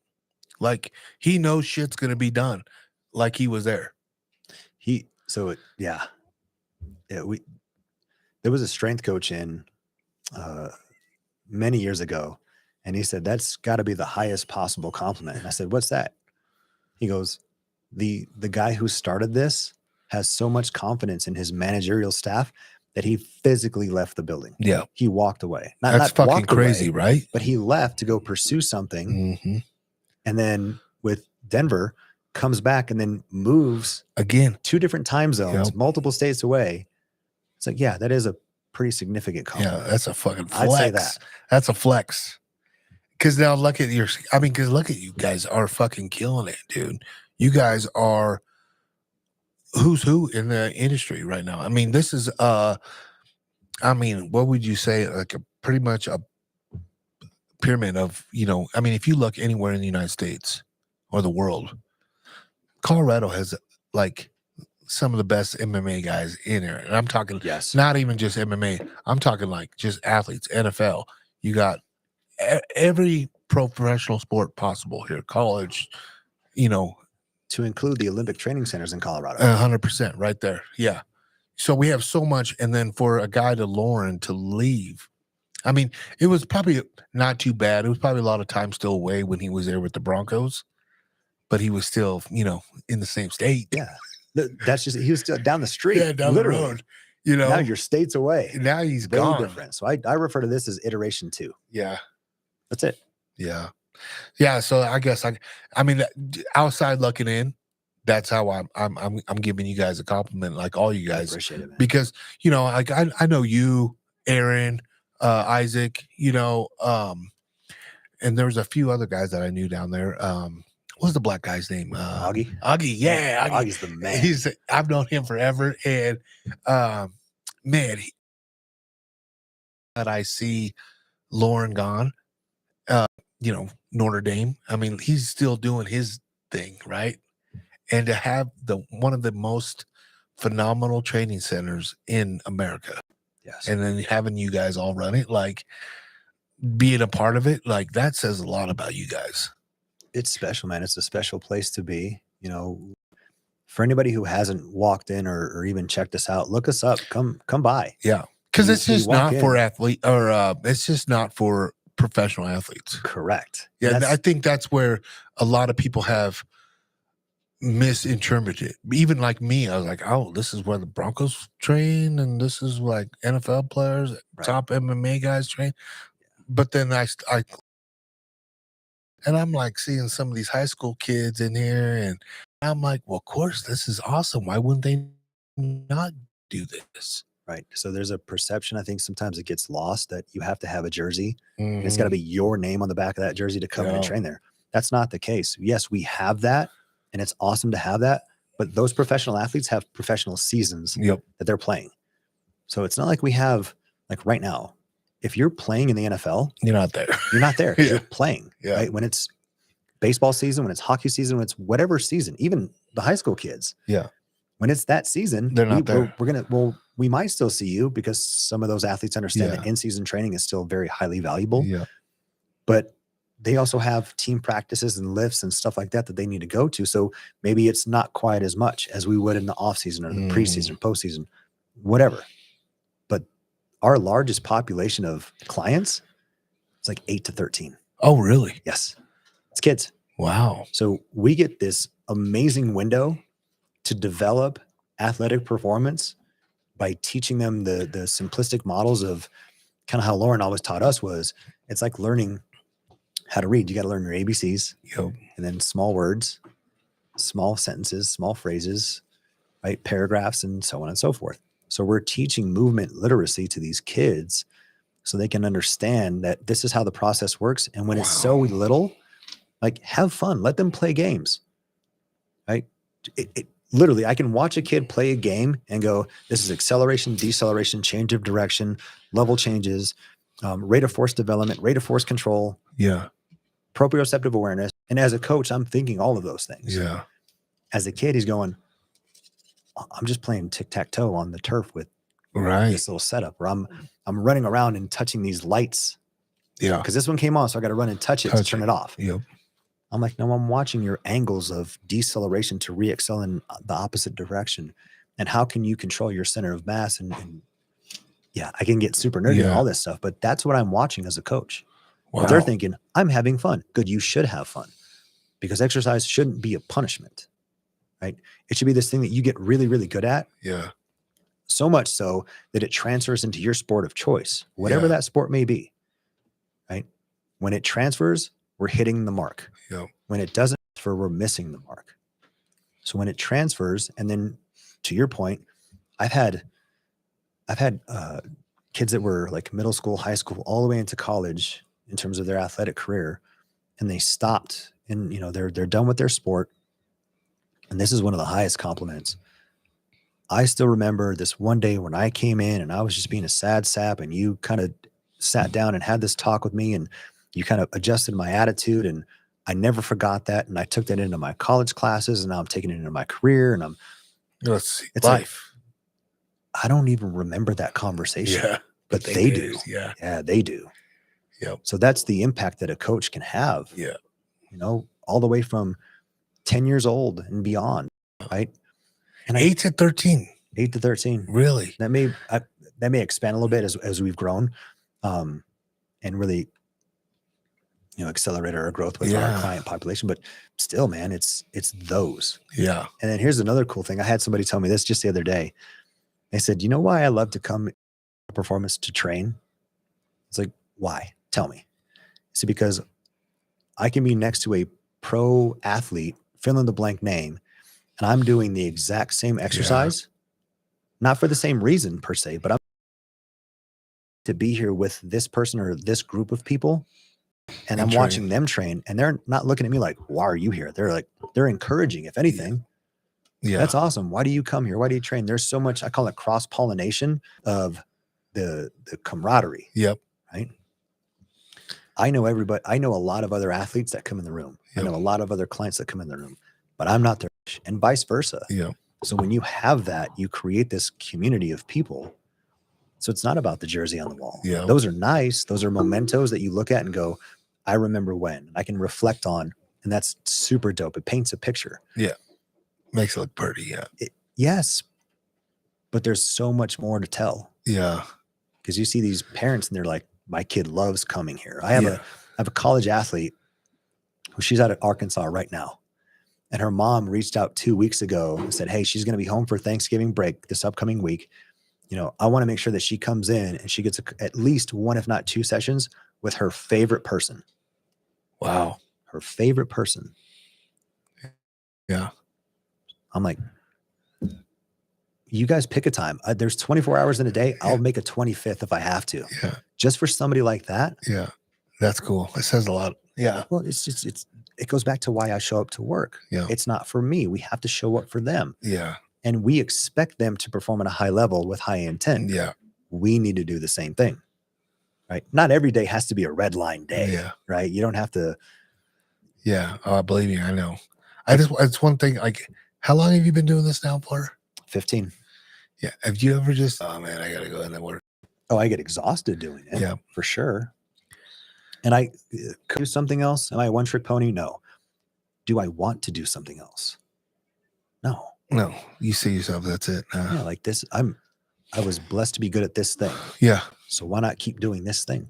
Yeah. Because like when I was doing it, when I was personal training, I loved it. Don't get me wrong. I loved it. And I loved, helping people. But like, man, there was a point where I was personal trainer, therapist, marriage counselor. I mean, you get it, right? You get it. All You of wear it. all the hats. All whether the you hats, want right? to or not. You That's wear what you 'em signed all. up for. You wear them all, like whatever. And I'm like, dude, I can barely take care of myself. You want advice from me? You know what I mean? And that part, I miss that part a lot. It just, I felt like the only reason I don't think I was the best, like some of you guys. Like, I feel like I expected everybody to put their work ethic like I did.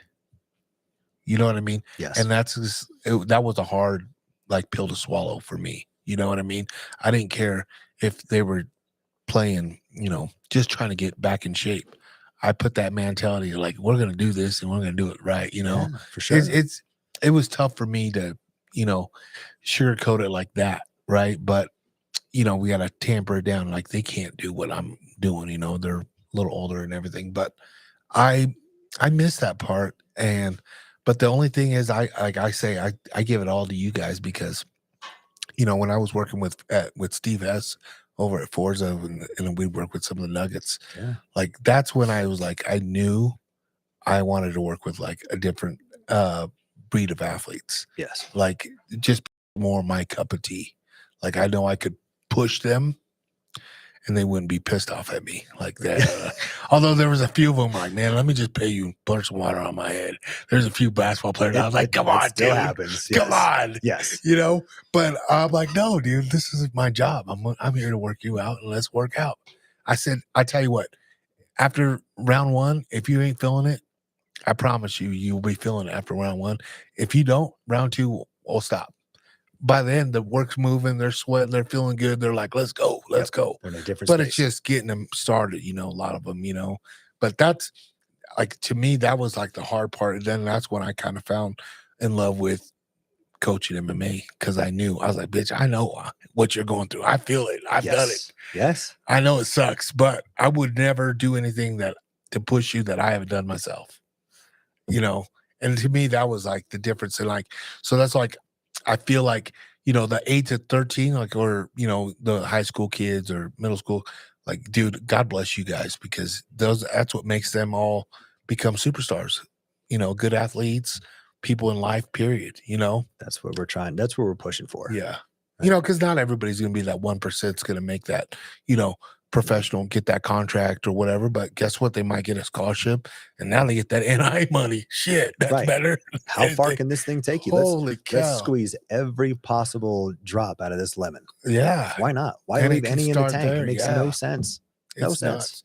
And that's why, to me, like now, like my daughter picked up soccer again, and like, oh my, I'm loving it. I never played soccer in my life. I played a year, I think, but it wasn't for me. I was like, man, it's like running around with my head cut off, you know. I mean, I hate running. And for her, like, you know, like my wife and I, like we're so proud of watching them play and compete. Like now I'm like, dude, she got on a really competitive team this last time and they're running and everything. And I think it was an eye opener for her too, because it wasn't like rec. But then she got going and like now she does the mile at school and she came out of that practice went there and she was like, holy cow, I did it Okay. this fast now, Okay. Dad. And I'm like, that's training. That's what training does. You know, we might need to go see Lauren over there at Landau's over there and get him going, you know. Come hang But out. yeah, it's just funny, like how I see that, how it works now, because I get so gun ho about guys like, you know, in the pros or Amis, you know, working in there. But, you know, what you just said, like, you know, that's what how she 10 years old, you know, It starts somewhere. yeah. And it is.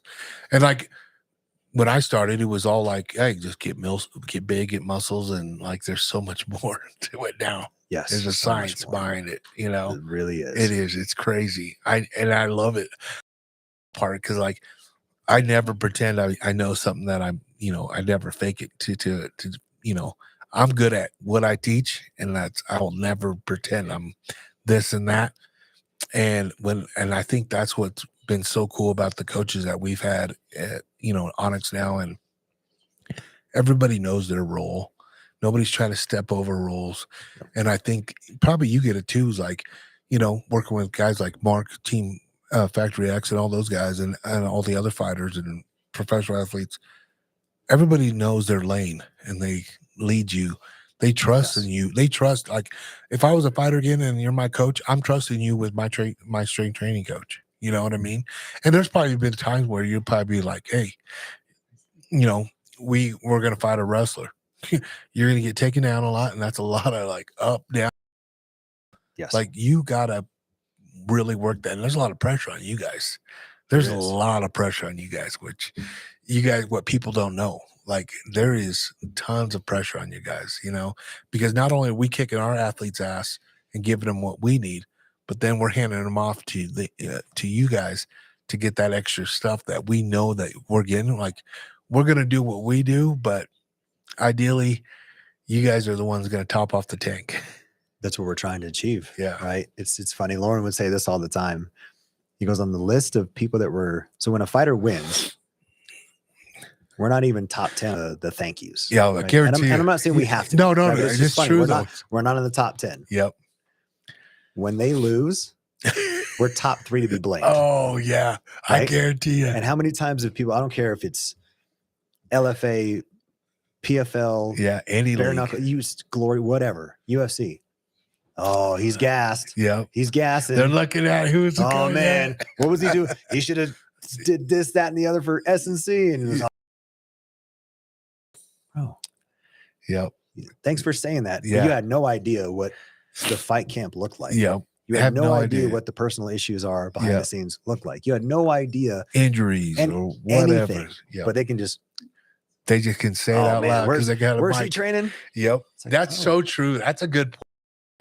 It is because I see it, and I will say this: it's cool when I see guys like Aaron, Isaac, and like other fighters that go out. Like I see Drew Dober's guys go out, and like everybody, like even you go to fights.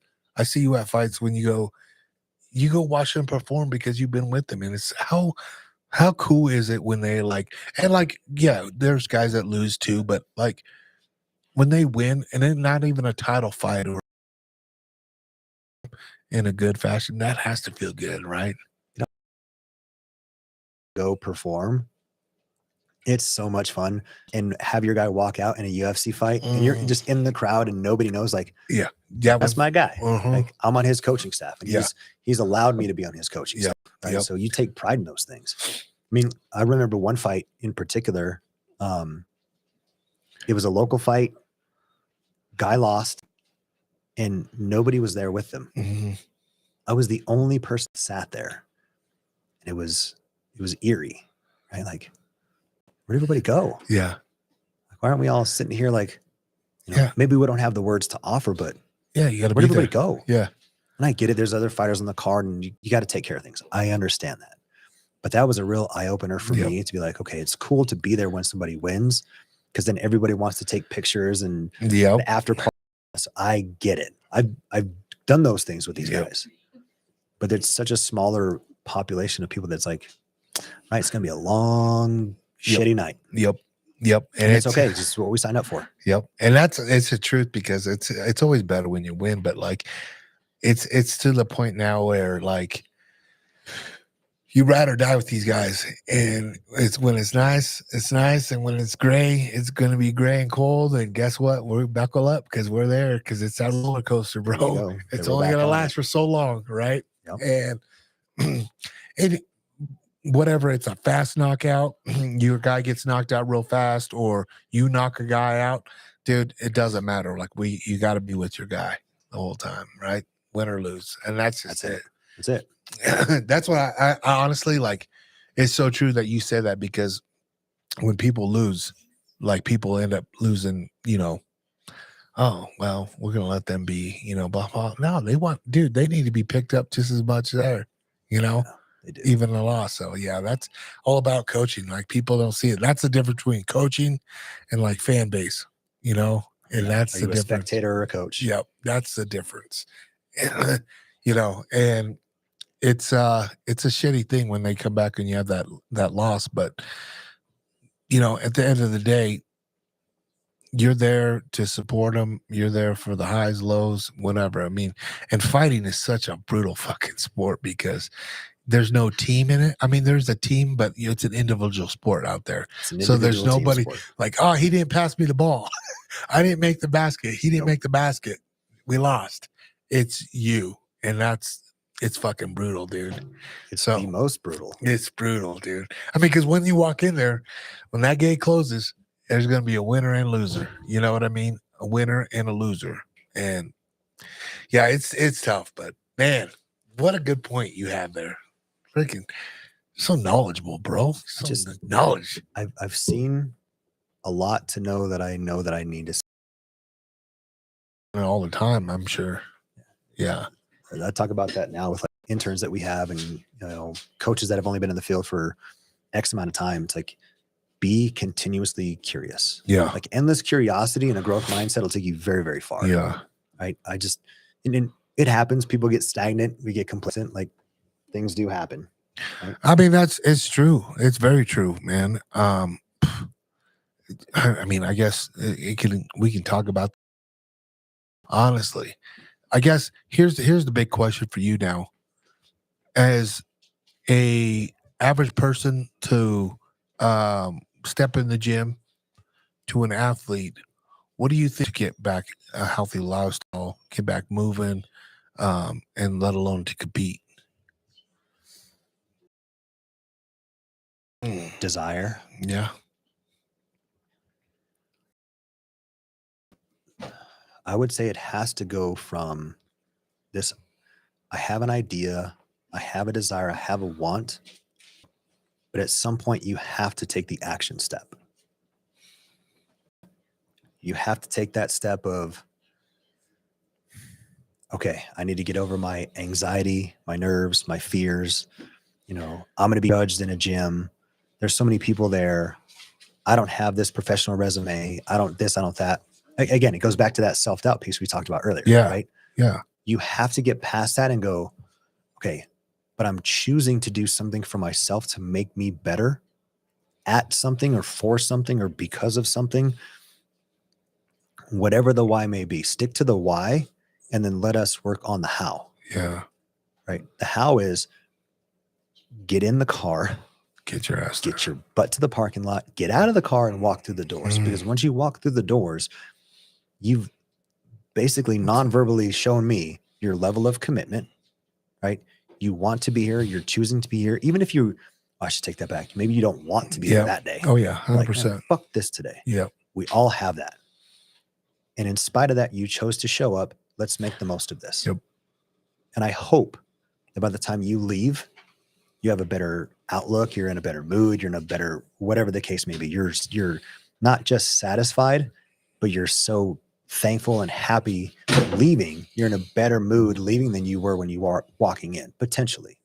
Right. But you have to happens if you don't show up, Yeah. right? Somebody who will show up. Yep. And then I'm going to pour into that person or that small or that team or whomever. That's what I'm here to do. Yeah.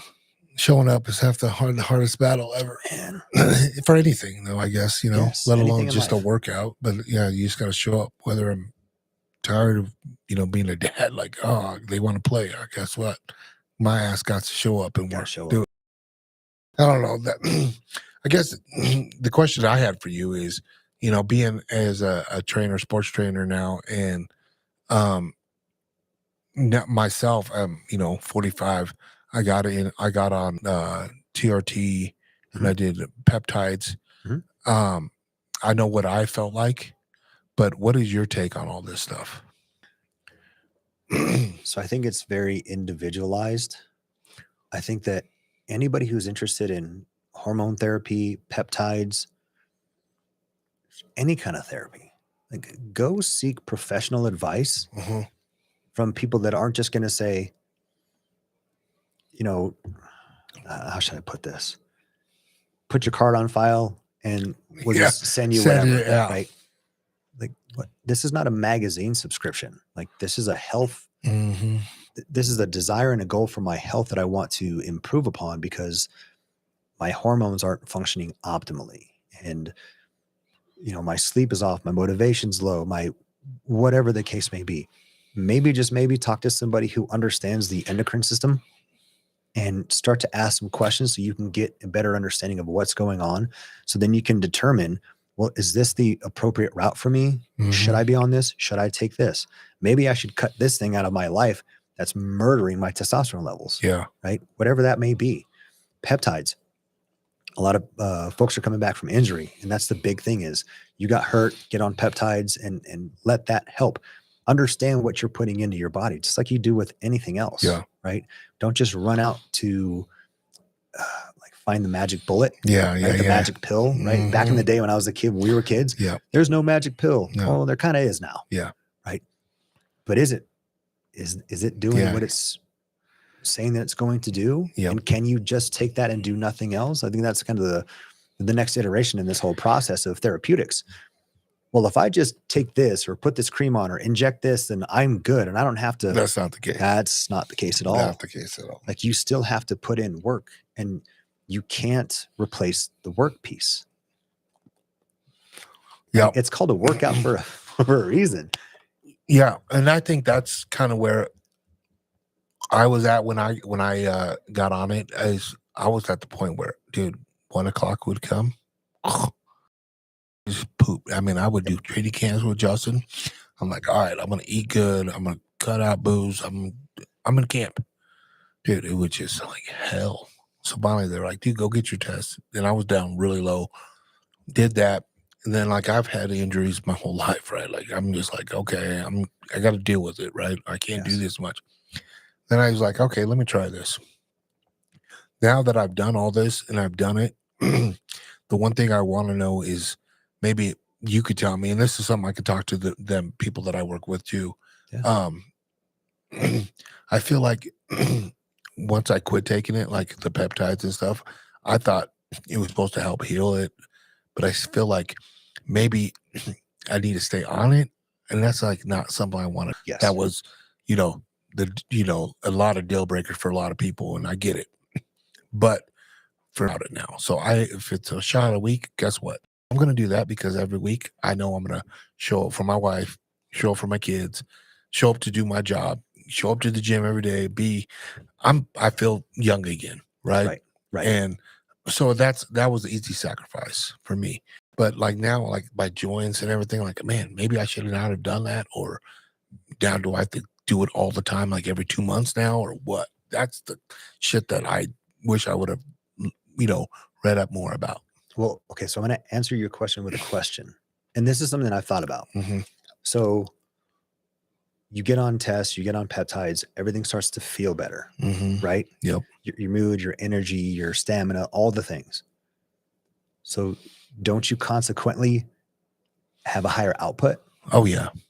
Okay. So because you have a higher output, if you reduce the peptides or you stop taking them, can you sustain that same output That's a good question. without things nagging? Because, and maybe you can, but because you still have a higher output, the likelihood of things nagging you are proportionate to that. Yeah. I do more, therefore there's a higher chance of the shit nagging me. That's a good point. I didn't think about it like So that. that's just a question I have, and I can't say yes or no, but I just wonder if you Yeah. do things to make you feel better and then you're doing more of the thing, what are the chances of things starting to creep back in? Yeah.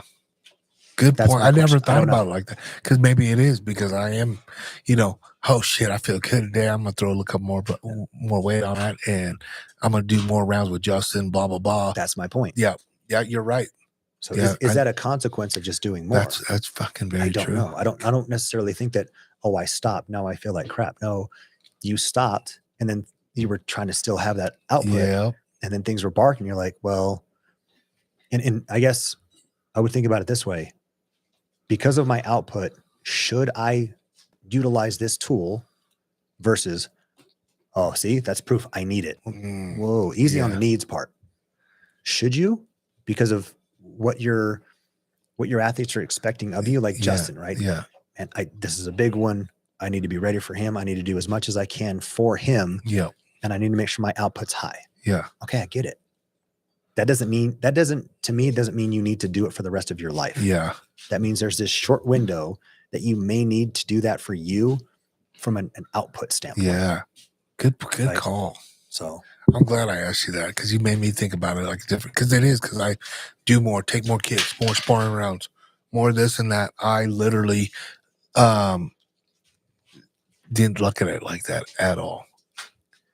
I don't know. I'm a weirdo. Smart. I like Yeah, to. that's smart. I have questions. When I get answers to things, they just raise more questions. Yeah. So once you finally get to a point where you're like, okay, I can choose to do this or not choose to do this, or I'm going to do this way because of the more information, get as much context as you possibly can. Yeah. Don't just walk into some clinic because they said so. We didn't do that as kids. Like, we thought that was a shitty response. Yeah. Right. When your parents, because I said so. Yeah. Like, that blows. That doesn't answer my question. Yeah. Right? But you have to do it because mom and dad said so. Yeah. If we didn't accept it then because it didn't make sense to us then, why are we going to accept it because somebody's a professional in front of Yeah. us? And I'm not knocking the industry and people that do this. That Right. There's really smart people out there. Yeah. But there's also some people that are like, yep, just put your card on file and we'll send you this in the mail every 6 weeks and Yep. we'll No, check I in on get you. it. Hey, Yeah. you feeling good? Yeah. We won't draw blood on you and we Yeah. won't check anything. Yeah. How do you feel? You feel great? Yeah. Sweet. That's not good enough. You need to get things. If you're going to test something to measure it to see if you need something else, then you need to retest it Yep. to see what it's doing. 100%. What a weird concept. I know, huh? I know. Well, that's kind of where I was at with it for a while. Like, I got my blood drawn and everything. I was like, okay, I'm good here. Like, oh yeah, we can do more. I'm like, no, I am totally good at where I'm at right now. I'm loving life right now, and I could totally tell when I get spiked up, dude. I'm just like, whoa, this is too much. So it goes back to what we were talking about with the fighters and their schedule. Yep. Right? More isn't always better. Sometimes less is more. Yeah. Right? Minimum effective dose. What do I need to perform optimally? Yeah. Right. And in whatever that means. Now, when I say that, let me put a caveat on all of this. I'm not saying that athletes need to run out and start getting injectables. I'm not saying that. Let's pump the brakes on that. Yeah. But when athletes are dealing with injuries or things that they can utilize, or a coach can take something to help benefit how a training camp goes, and with this example, why wouldn't you? Yeah. Like, we're not talking like TRT or anything, but like, what's that new the thing that UFC just got? They're working with that 8. What is that? Regenerate. There you go. Like, what is that? B12s and like all B12 kinds. shots. Guys are taking a NAD. Right? Yeah, like all that stuff. Shit. If I had access to that, if your sport allows you, and you're not getting any other supplementation to do that, I'm all for that. 100%. Same. You know what I mean? Like, it's gonna make, that's like, even like, you look back at like the marijuana thing, right? Like, how they stopped the marijuana. Like, it's not an enhancement. But if you look back, when I was fighting, dude, I signed a contract and I'm getting closer to a fight. Dude, I'm sleepless nights. Goes back to that rest, right? Like, dude, I'm just thinking about this fight. Like, man, I only get half my money if I win. I gotta win this money. I gotta have this. So you were just stressed the fuck out. Yeah. So if I add a little marijuana in that bitch at night, guess what? I'm sleeping at night now. Now I'm getting full sleep. So I get the pros and the cons of all this stuff. Yes. You know what I mean? Like, I'm like, well, it's not an enhancement, but it does help. So I get why you banned it and why people, look upon you when you are taking it. Yes. Because there is perks of it. There's a stigma to everything. And some things rightfully so, some things not so Yeah. much. It's like, is this performance enhancing or is this just workload capabilities? Yeah. Because people are at the highest levels. Mhm. Creatine. Yeah. It's not a banned substance. No. You take creatine, you don't just get bigger muscles just because you drank creatine Yep. in your shake or whatever. But that substance will allow the body biochemically to actually do more work. Yep. I know. So isn't that beneficial? But nobody knocks it. Nobody knocks it, right? So there's time and place for things. And again, stigma, non-stigma. And yeah. I understand why things are banned. Oh yeah, 100%. Yeah, exactly. Well, and speaking of creatine, let me ask you this. Hmm? What do you feel like? Is the gummies better than the powder? I haven't done enough research Yeah. between those two to give you an educated answer on that. So I used to do the powder and it was just more of a fucking just time deal. Like, oh, I got to bank my deal, take it, do it. Right. Dude, I felt like the gummies is easy for me in the morning now and I'm taking them. Studies that actually said that it's helped my memory too. And God knows I need that.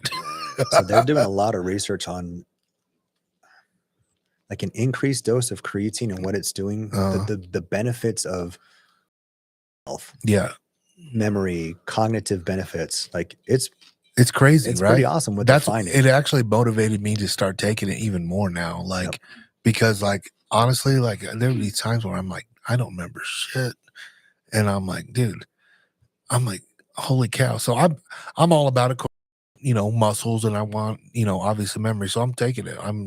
There's been more good than bad put out there. So that's our body produces it already. So I might as well. It's in our system. It's in your red meat. Yep. So when you eat a steak, you're getting creatine in the system anyways. Yep. Right? You're not concocting it in some lab somewhere. Yeah. Right. No, you're good to go. If you had to pick, let's say, a handful of supplements for just the average guy, what would that be? Out of work, like the guys that are working out, like people that are working out, I like simplicity. Mm-hmm. So I would say things like, I'm a big fan of these: creatine, protein, and then specific vitamins. When it comes to supplements, like just get something that's been tested, third-party tested, NSF certified. Yep. I'm not married to any brand. I'm not sponsored by anybody, but check the label. You want the fewest ingredients possible, in my opinion. And then when it comes to like, that's between both protein and creatine. I'm a big whey protein guy. Yep. Like, so, people that have different dietary needs that they need to go plant-based, I get it. Vitamin D, D3 and K2, like those two together. There's vitamin A, D, K, and E. Those 4 vitamins are fat soluble. Everything else is water soluble. So where we get those other vitamins, it kind of limits where we get them from. Yep. Vitamin D, we go outside, you get some sun exposure, and it helps. But what if that's not the case? Because it's Colorado, it's going to start getting cold, even though the sun's out. Yeah. Nobody wants to hang out outside and freeze. Exactly. So, if it's necessary and it's beneficial and you're deficient in something, D3, K2 together, that combination, it works in conjunction with one another.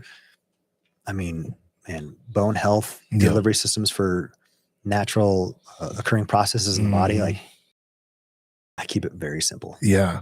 I mean, honestly, that was one of the things that when I got tested, I got my whole blood samples. My vitamin D was so bad, so low. Yep. Like it was like I was wondering why I was getting sick all the time. I was like, oh, breaking down, maybe it's because I was drinking and having interaction with so many people. I was like, I'm just getting sick, sick time. But dude, my immune system was so down, and then I started taking that, and I'm like strong like bull again. There You know you what I go. mean? It's crazy. Like, but until like little things like, oh, I don't need that. I'm good. No, if you- it's crazy. And to your point, go get checked. Don't Yeah. just assume that you're deficient in something, Yeah. low in something. Well, I feel this way, and Luke Yeah. and Eric, No, go get checked. go get checked. Yeah. Like go get an objective measure. Mm-hmm. To me, it's like a deadlift. Yeah. Right. You either picked it up or you didn't pick it up. Yeah. Right. You make it objective, not just I feel and run on feelings. Yeah. There's ways to measure. So that's my 5 on that. Now, what would be your 5 major like core exercises that you would tell the average guy? Like what would they be like, if they don't have the proper gym equipment like Landau's and stuff like that, like what would be your go-to? So I'm gonna hit 5 Uh-huh. and then I'm gonna break them down. I'm Cool. gonna explain this. A squat, a hinge, a push, a pull. That's rotationally based. Okay. So squatting and lunging, anything that's a bend, right? A hinge, RDLs, good mornings, bridging, anything that's going to really move from your hip joint, right? Upper body push, upper body pull. I don't care if it's horizontal, if it's vertical, if it's all the above. Pressing and pulling. And then something to do with rotation. Now, we can either create rotation or limit rotation, right? Whether you're getting on a cable machine or you're just outside, you don't have gym equipment and you're, I don't know, man, you're picking up rocks and you're just hurling them through space because you're out in the woods. Yeah. Right. Do something that has rotation involved. And that's rotation of not just your trunk, but your hips as well. Yeah. Right. That way you're integrating as many systems as possible. Those are my big buckets. Yeah. Right. Squat, hinge, push, pull, rotation. Yeah. How Keeps you- the body mobile. It keeps the body mobile, and motion is lotion for the joints. You want to get things moving through the system. That's blood flow. Blood flow is generated more when you have more contractions of tissues. Like it just gets things moving. Yeah. So Yeah. So anybody listening, they want to come and get some rotation, I got a bunch of firewood needs to be cut. let's go, baby. That's a great one. That's it until the back starts hurting. Well, you can protect your back on that too by making sure that you're moving correctly and you're bracing. Yeah. Right. So if you don't mind, I'm going to talk about bracing real quick. It's something that you hear a lot in the gym. Abs tight, brace your abs, engage your core, Yeah. fill in the blank. What does that mean? Right. That means that you want to be able to contract the muscles of the abdominal wall, but you also want to have what's called intra-abdominal pressure. So it's not just enough to squeeze and bear down. Like, I don't know how well they can see this on camera, but if I'm sitting upright, I can brace my trunk right now. Yeah. And I'm not going to lose my breath. I'm still breathing. Right. But I can bear down as hard as I possibly can. And you can see my posture start to fold. Yep. We don't want to do that. We don't want to collapse posture. So if we're bracing for something before we get into a movement or as we're making impact, like chopping wood, right? You don't want to just be loose, and then all of a sudden let the axe head do its thing. Yep. You want to be able to load up, engage those tissues so you can actually use those muscles to make the axe head swing through space more efficiently. So by the time it makes contact, your body actually had to work less, like through the shoulders per se, Yep. because you actually incorporated more muscles to do a job. It's like if we had to move a piano across the room. I use this analogy a lot. What's easier? 3 guys moving a piano across a room or a bunch of hands all the way around that thing? You can pick it up and just walk it with ease, Yeah. right? Recruit more tissues to be more effective so we can protect the joints and the system so we're not hurting. Yeah. So the back isn't, oh, my back is sore. Now, you can do all the bracing in the world. Yeah. If you're not doing the thing and then you go out and chop a bunch of wood in one day, right? You only have a certain amount of capacity. Yeah. Right. There's only so much fluid you can fit in that bottle. Yep. After that, it's going to spill over. The body's the same way. Once Yeah. we've reached capacity, I don't care how braced you are. Like things you're going to start to get fatigued and you're going to Yeah. shut down and you're going to start moving funky and not the way that you're supposed to. And Yeah. then the body barks at you. Yeah. Hey, this sucks. We're not doing this anymore. That's me. That's everybody, bro. It's me. Damn it. It's everybody. That's what I I say. got you. I know a guy. Yeah, you know, God, I know. It is good. So then the last ones I have, then exercises. Now, how do we go about like is it say tell guys cold plunge, ice? What is it? I mean, what would you say is your maybe you use for yourself or you would tell a client? Number one is sleep. Oh, Number one. It's free. We need it. And it's not just the hours of sleep, right? You look at different studies and people will say, well, you need 8 hours. Some people run phenomenal on 6. I'm a 6 guy. Some people need 8. You need to know who you are and optimize that level of sleep. So things like, are you watching TV right before you go to bed? Are you on your screen and you got all this blue light coming into your face and you're scrolling and you're playing video games, or you're doing something that actually excites your central nervous system when you're actually trying to get it to wind down? So let things wind down. You're getting tired at the end of the day. Listen to your body. Because the Monday Night Football game, and Yeah. is it that important? Yeah. Is that one game that important that your sleep needs to suffer for the next day? Maybe it is. I don't know. But I think that we need to be able to allocate sleep and prioritize sleep over a lot of other things, right? If you're a cold plunge person, here's what I would recommend. If you're just looking into it, look into the science of the duration and the temperature. The same thing when it comes to sauna.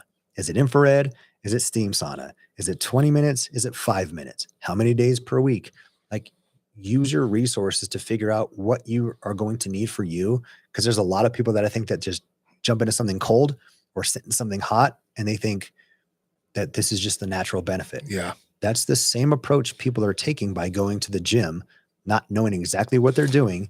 I did a couple presses, a couple pulls. I did some of this, some of that. I got on the treadmill and I left. I'm going to be amazing, right? How come I'm not getting all these benefits when I'm Results. doing the stuff? Are you doing the right things that you need to do for you to achieve the actual goals that you're trying to achieve? Or did you see it somewhere and then you're just replicating? Yeah. Because replication is not where it's at. There has to be specificity to it, right? Yeah. If I'm going to go shoot, right? Do I just put a target up and just squeeze the trigger? Yeah. I just hold it by my side and hope for the best? I could, right? But does that make me accurate? Yeah. Am I getting better? Am I utilizing the intent to improve? Same thing with fighting. Same thing with basketball, baseball, football. You name the sport. That's how it works, right? Intent. Quality sleep is where it starts. Clean food. Get out of the damn drive-thrus. I get it. We're human beings. You want that piece of pie and you want to celebrate something. I get it, right? Just understand your sleep, what you're putting into your system, and then the stresses outside of that, right? Work stress, life stress. Working out is physiological stress. We're creating stress, but we're an organism that's designed to adapt to the stress. So you're going to adapt to whatever you do, right or wrong, Yeah. right? I'm doing this that's not good for me, and I feel like shit. Shocker. Yeah. I'm doing this, and I've noticed over time I'm starting to feel better. It's not a surprise. That's how we work. Yeah. Sleep. Sleep. Quality sleep, That's a not good just one. I had 8 hours of sleep. Well, if you slept for 8 hours and it was too bright in your room and the temperature was off and you were too hot, too cold, too much noise, whatever, did you get quality sleep? And the answer Yeah. is no. But I slept for 8 hours. Was it 8 shitty hours? Yeah. Yeah. That's the difference. Waking up, middle of the night. Yeah. All the things. And Did that's you the eat too thing. late? Did you drink down a bunch of water before? Yes. Know yourself. Yeah. That's what I've learned to not drink so much water before bedtime because damn it, I get up Yep. and then There's got to I'm be a like- shut off. and then my shit goes. I'm awake. For me, shit, Eric, man, we be rapping. Is there anything we want to touch base on before we wrap up? No, this is awesome, dude. I know, huh? We It's could crazy. talk about so many things I right now, know. but I think we've been at it for how long? 2 hours and 10 minutes, brother. Let's That's shut her what we down. do. We'll do it again. Yeah, let's do Let's it. do another one. That's what we do. I will say this. When we've been trying to get this thing going, and I wanted it because I've had so many guys, because I always put out like what who do you guys hear at, and this has been a topic, like we're a bunch of crazy guys that listen to this podcast, but it's crazy because more and more guys, take in health. They want to, longevity, play with their kids, go on their hunting trips, go, Yeah. do life. Yep. And this has been one, and that's why I've had. We were like, hey, man, I know you could get so many other guys on there, but appreciate it. No, you are the guy I wanted to get on, so I appreciate it. I really did, man. Where can they find you at? Well, first let's start with the gym. Yep. Let's do that first. Instagram at Lando Performance, landoperformance.com. Go to the website, check us out, It's phenomenal. call in, walk in, see what we do. Yep. Literally, if you're curious about what we do and you just want to see us in action, Yeah. just come in and hang out. Yep. Like, wow, this is cool. If it doesn't motivate you when walking in, Difference as soon as you walk in the door, in my opinion. yeah, Right. And then it's crazy. It's cool. I love that place. It is cool. I mean, you get from anybody in that gym, and the staff is just far from dumb. Just everybody's so knowledgeable, friendly. I mean, you talking like, this is epitome of training. we're here to help. Yeah, you guys are doing it. So, got any big fights lined up with guys? Yep. The nice thing right now is the end of the year. Yeah. So we're slowing down, which is great. We just had a lot of big fights, UFC fights, bare knuckle fight. Yep. So nothing that's a couple things here and there locally. That's not to say they're not big. Yeah, right? yeah, Everything is important to everybody. I get it. But honestly, I'm just kind of Yeah, you're excited right. about the holiday. You for and a me both. second. You and me both, catch a brother. breath. You and me both. I'm excited for that too. Well, that being said, guys, check him out on the IG. Is what? So at Eric Telly, Eric- Telly. Yeah, and I'll tag him and I'll post him. We're gonna have all kinds of Thanks, stuff out. brother. Check him out. Check out his page. Check him out at the gym.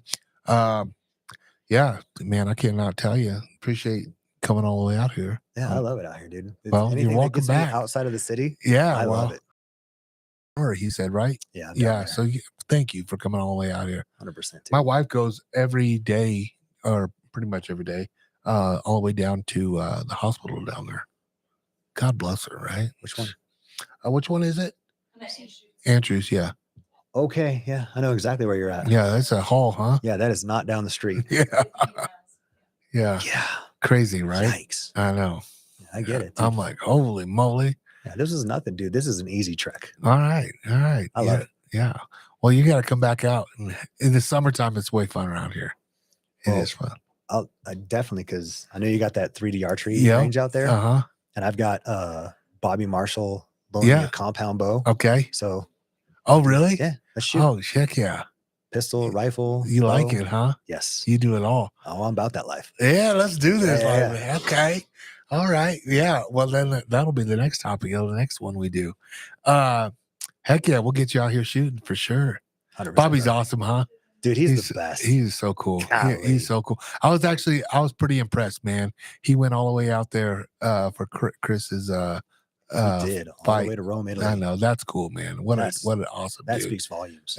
It's just he's one of those guys like I've known forever out here now, and I've been on his shows a couple times. Like when you meet somebody, you're like, dude, I can kick it with you. He's just generally a good Yes. person, right? Yes. He is. Like if I have podcast questions and stuff like, I'll find out for you. Don't worry. Yeah, he's You that know, guy. He's willing to take his shirt off to give it to you. Like he's Yes. definitely that guy. Yeah. Yes. I got nothing but mad love for the Mountainside podcast over there. That's what's Bobby. up. Yeah, he's good people, man. All right. Well, on that note, guys, check him out. We got a busy week. I know I've been gone hunting again. But I'm back now for a while. I got Thanksgiving, and then we got some good shot. Busy week coming up for the holiday season, so got some guests lined up for you guys. So stay tuned and thank you guys. Later, guys. Go ahead.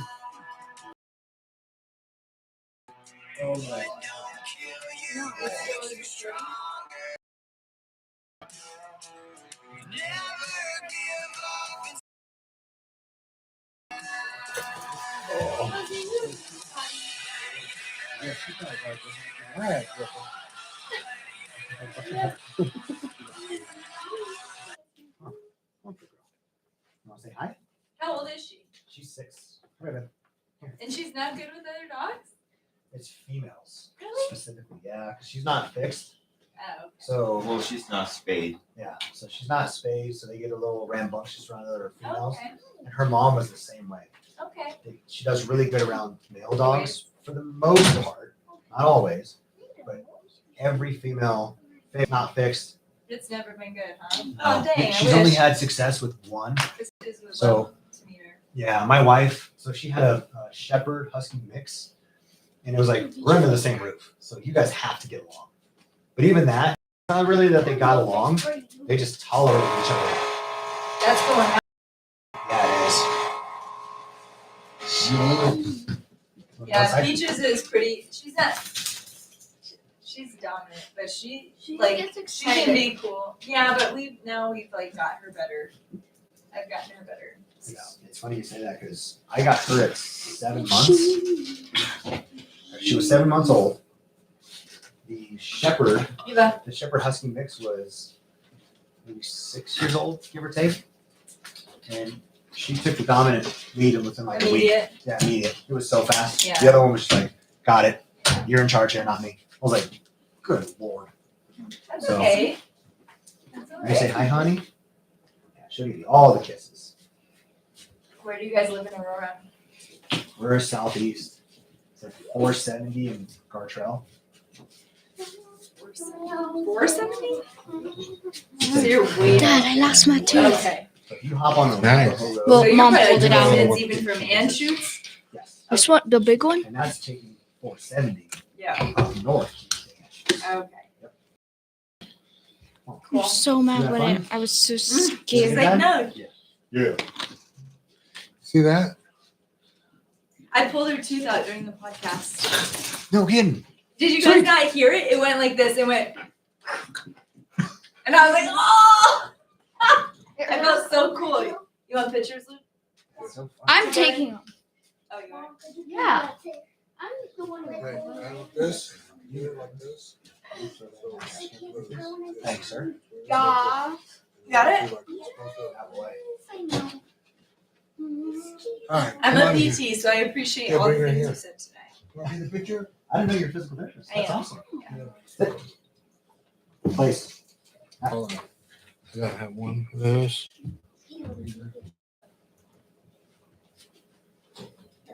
Kind of sense.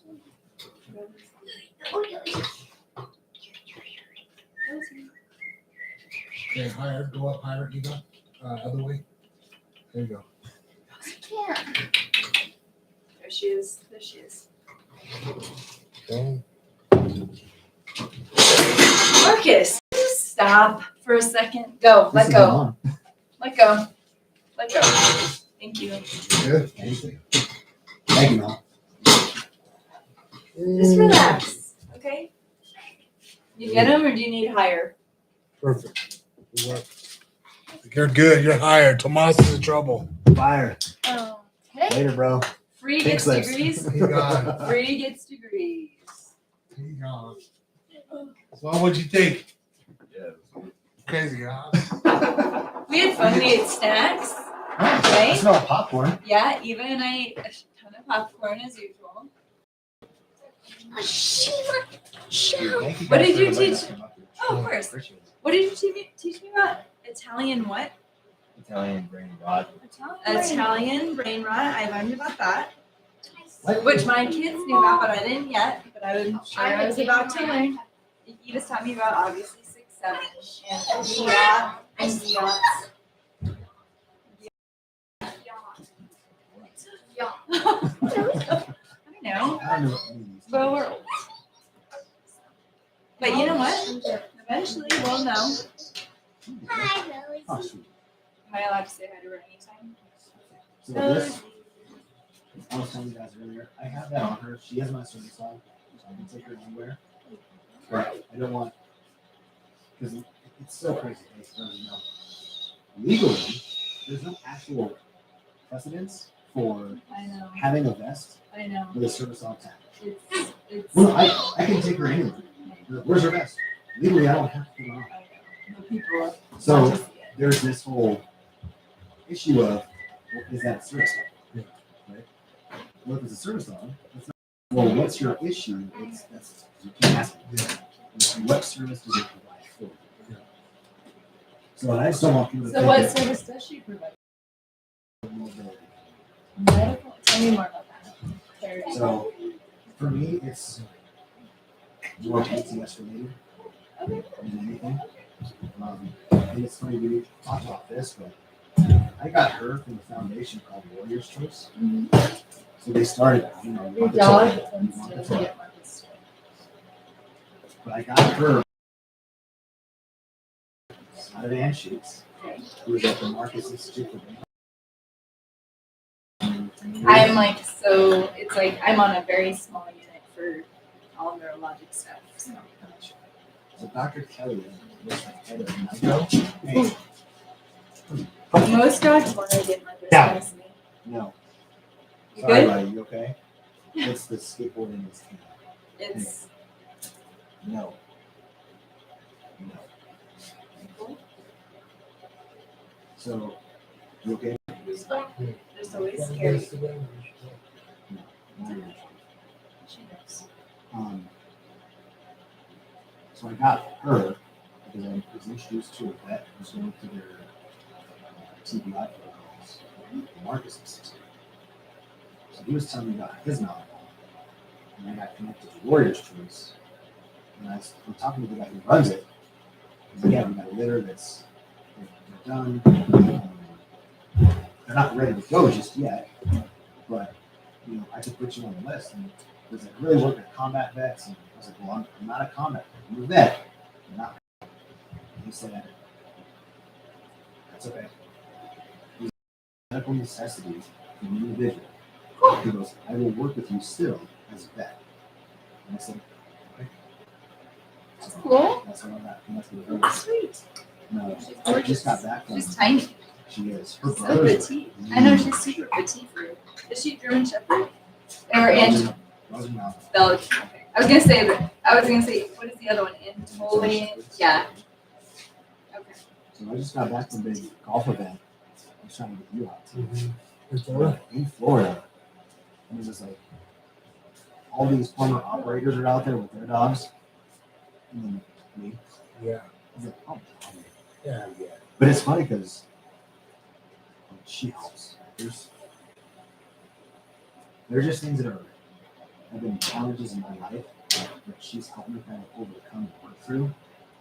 And I would say that she's quite literally saved my life. Certain things. So Well, we even have the dogs at the hospital, and it's like people could be at their lowest, so when they come through, it's like even for the staff, you know, everybody's stoked to see a dog. So. But I feel like Peaches was like that for us too, a little bit, don't you? I just Unconditional love, you know. unconditional. There's No no judgment. judgment. Man's best friend, There's no judgment. and we certainly don't deserve We do too. Everybody deserves it. it. Yeah, everybody deserves it. It's not your toy. It's not I your toy. I know. I got your nose. wish her That's and not your Peaches toy. could just meet each other. Off. Their vest Off. is so similar. They're so similar. Her and Peaches act similar. I get her riled up, but I also tell her when it's time. Yeah, yeah. So, Is that your name?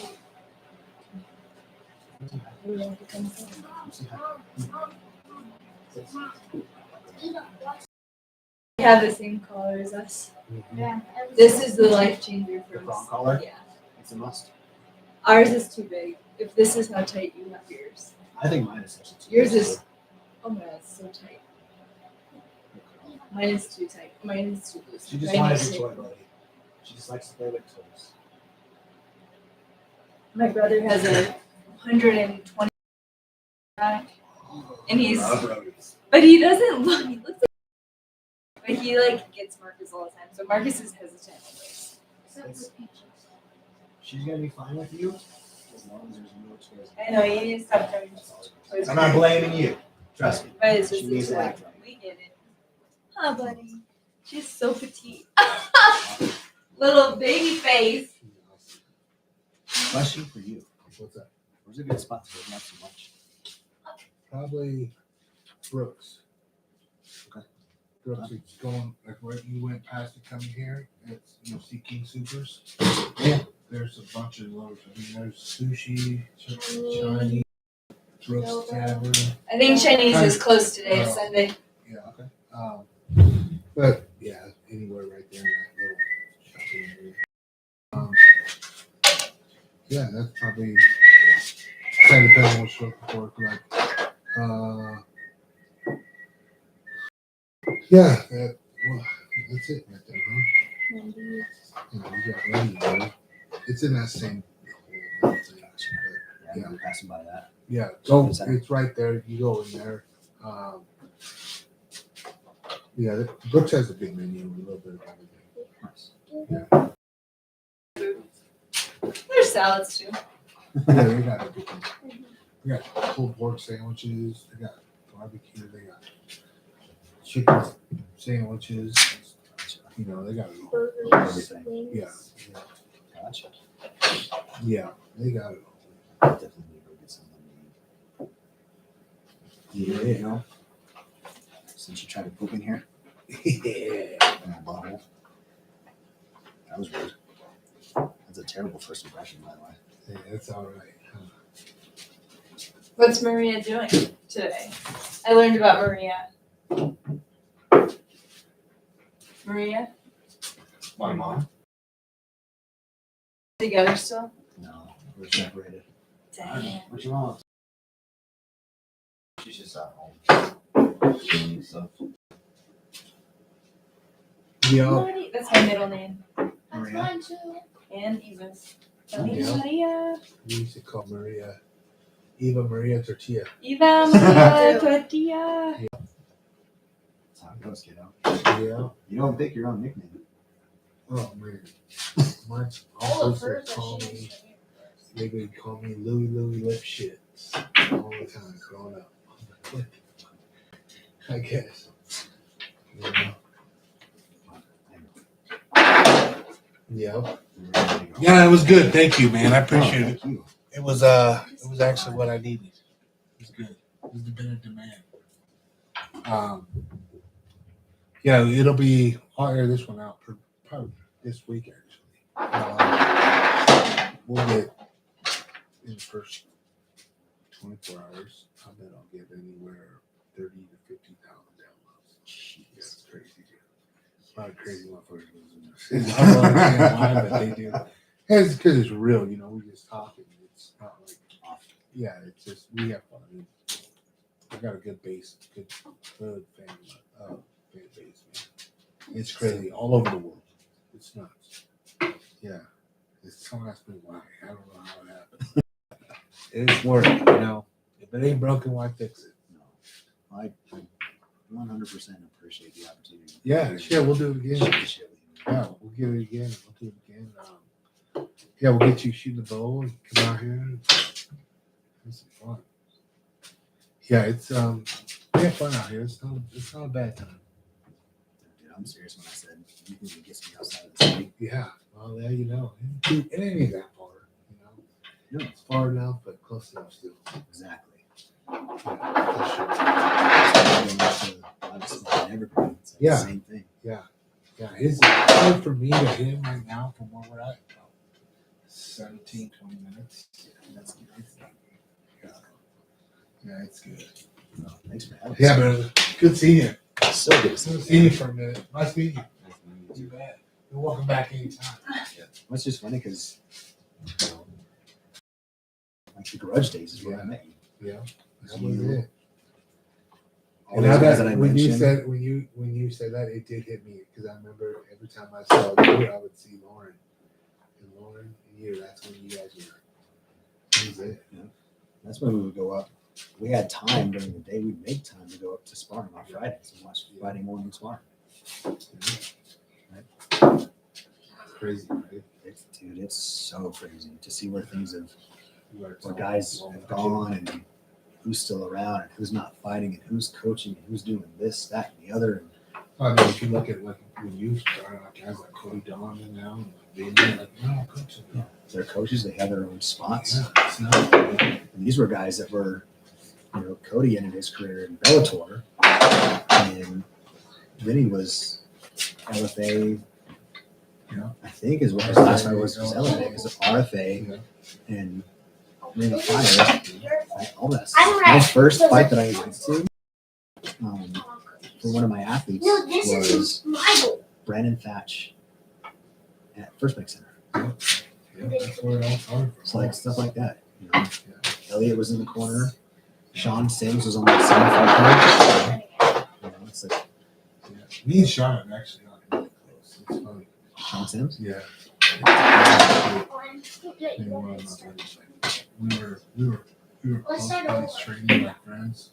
But like as we got more, like we got Closer. yeah, it's crazy. Time's gone on. Yeah.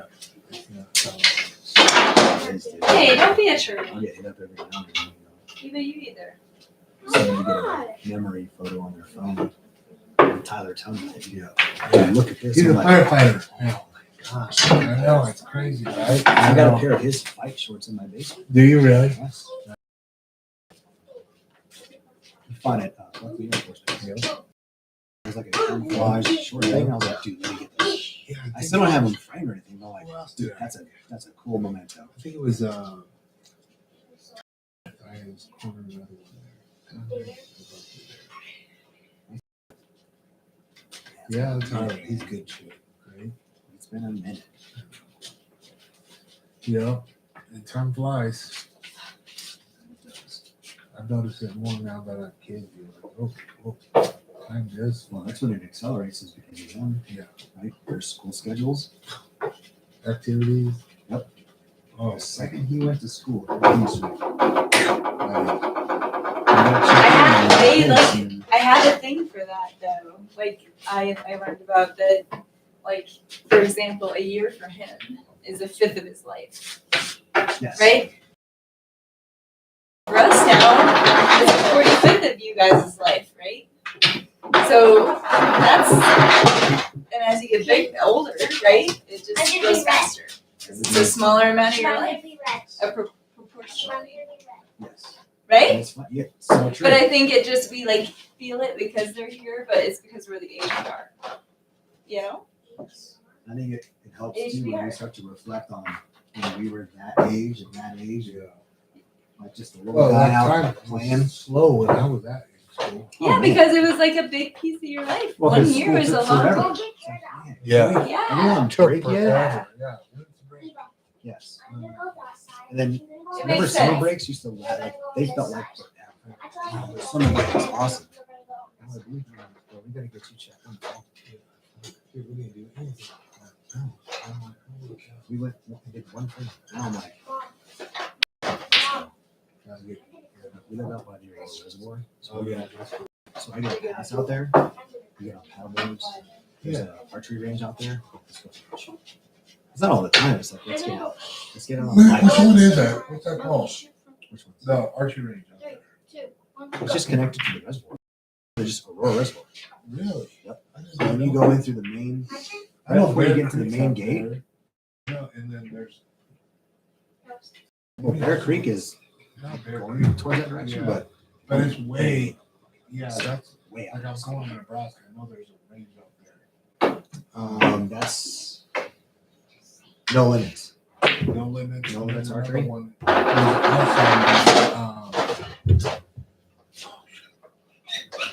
also, it's by some lake out there. Reservoir. It's not that. What do you guys eat? Some of that spaghetti squash stuff, if I may. I have to think what it is. I look at them a lot. Yeah. I know it's like I know it's driving me, but it's But there's is so nice, dude. Get my Great great site. shop, great His facility. site fell off right before I went on this trip. And I was like, oh, shit. So I hurried up and haul ass down there. I'm like, dude, Hey, let's go. tell me we gotta get this at least 40, 50 yards. You guys are doing this. I get another. Yeah, they I got it go back now. in. He got it. Yeah. I was back to normal. Don't be a Yeah. cheater, make cheaters. Yeah. Me, I would have been out there shit my man. I would have been like, oh God, I got at least 20, 30, and then pray. Yeah. This is so hard to watch. And then pray. You guys are Yo. cheaters. I'm not. You don't get to go there. Yes, he does. Down. So you got one in. Okay, then Yeah. I just got one in. So then. No, Eva, I want. Yeah, and then Mm. you got one. So you guys gonna get some lunch and then what? I made gold, and then okay, then On to go. the next. On the next, huh? Chores, probably. Yeah, I know. I know. There's so much stuff to do. But, oh well. There you go, Bubba. All right, Johnny. Thanks again. I appreciate you. Thank you so much. Yep. This is fun. Thanks again for coming out. I appreciate it. Letting me borrow for a little bit. Thank you guys for letting us come hang out. Absolutely. Bye, Miss See Rosie. your space. I'm a hugger. Good night. Nice to Say meet hi. you. Nice to meet Can you you. say hi? Come here. Thank you. You want to say hi? No. He's He's I like, get it, nope. buddy. like, I'm It's here. not your dog, it's just dog. He's good. I understand. Thank you, guys. Absolutely. I'll see you. Go check on Peach.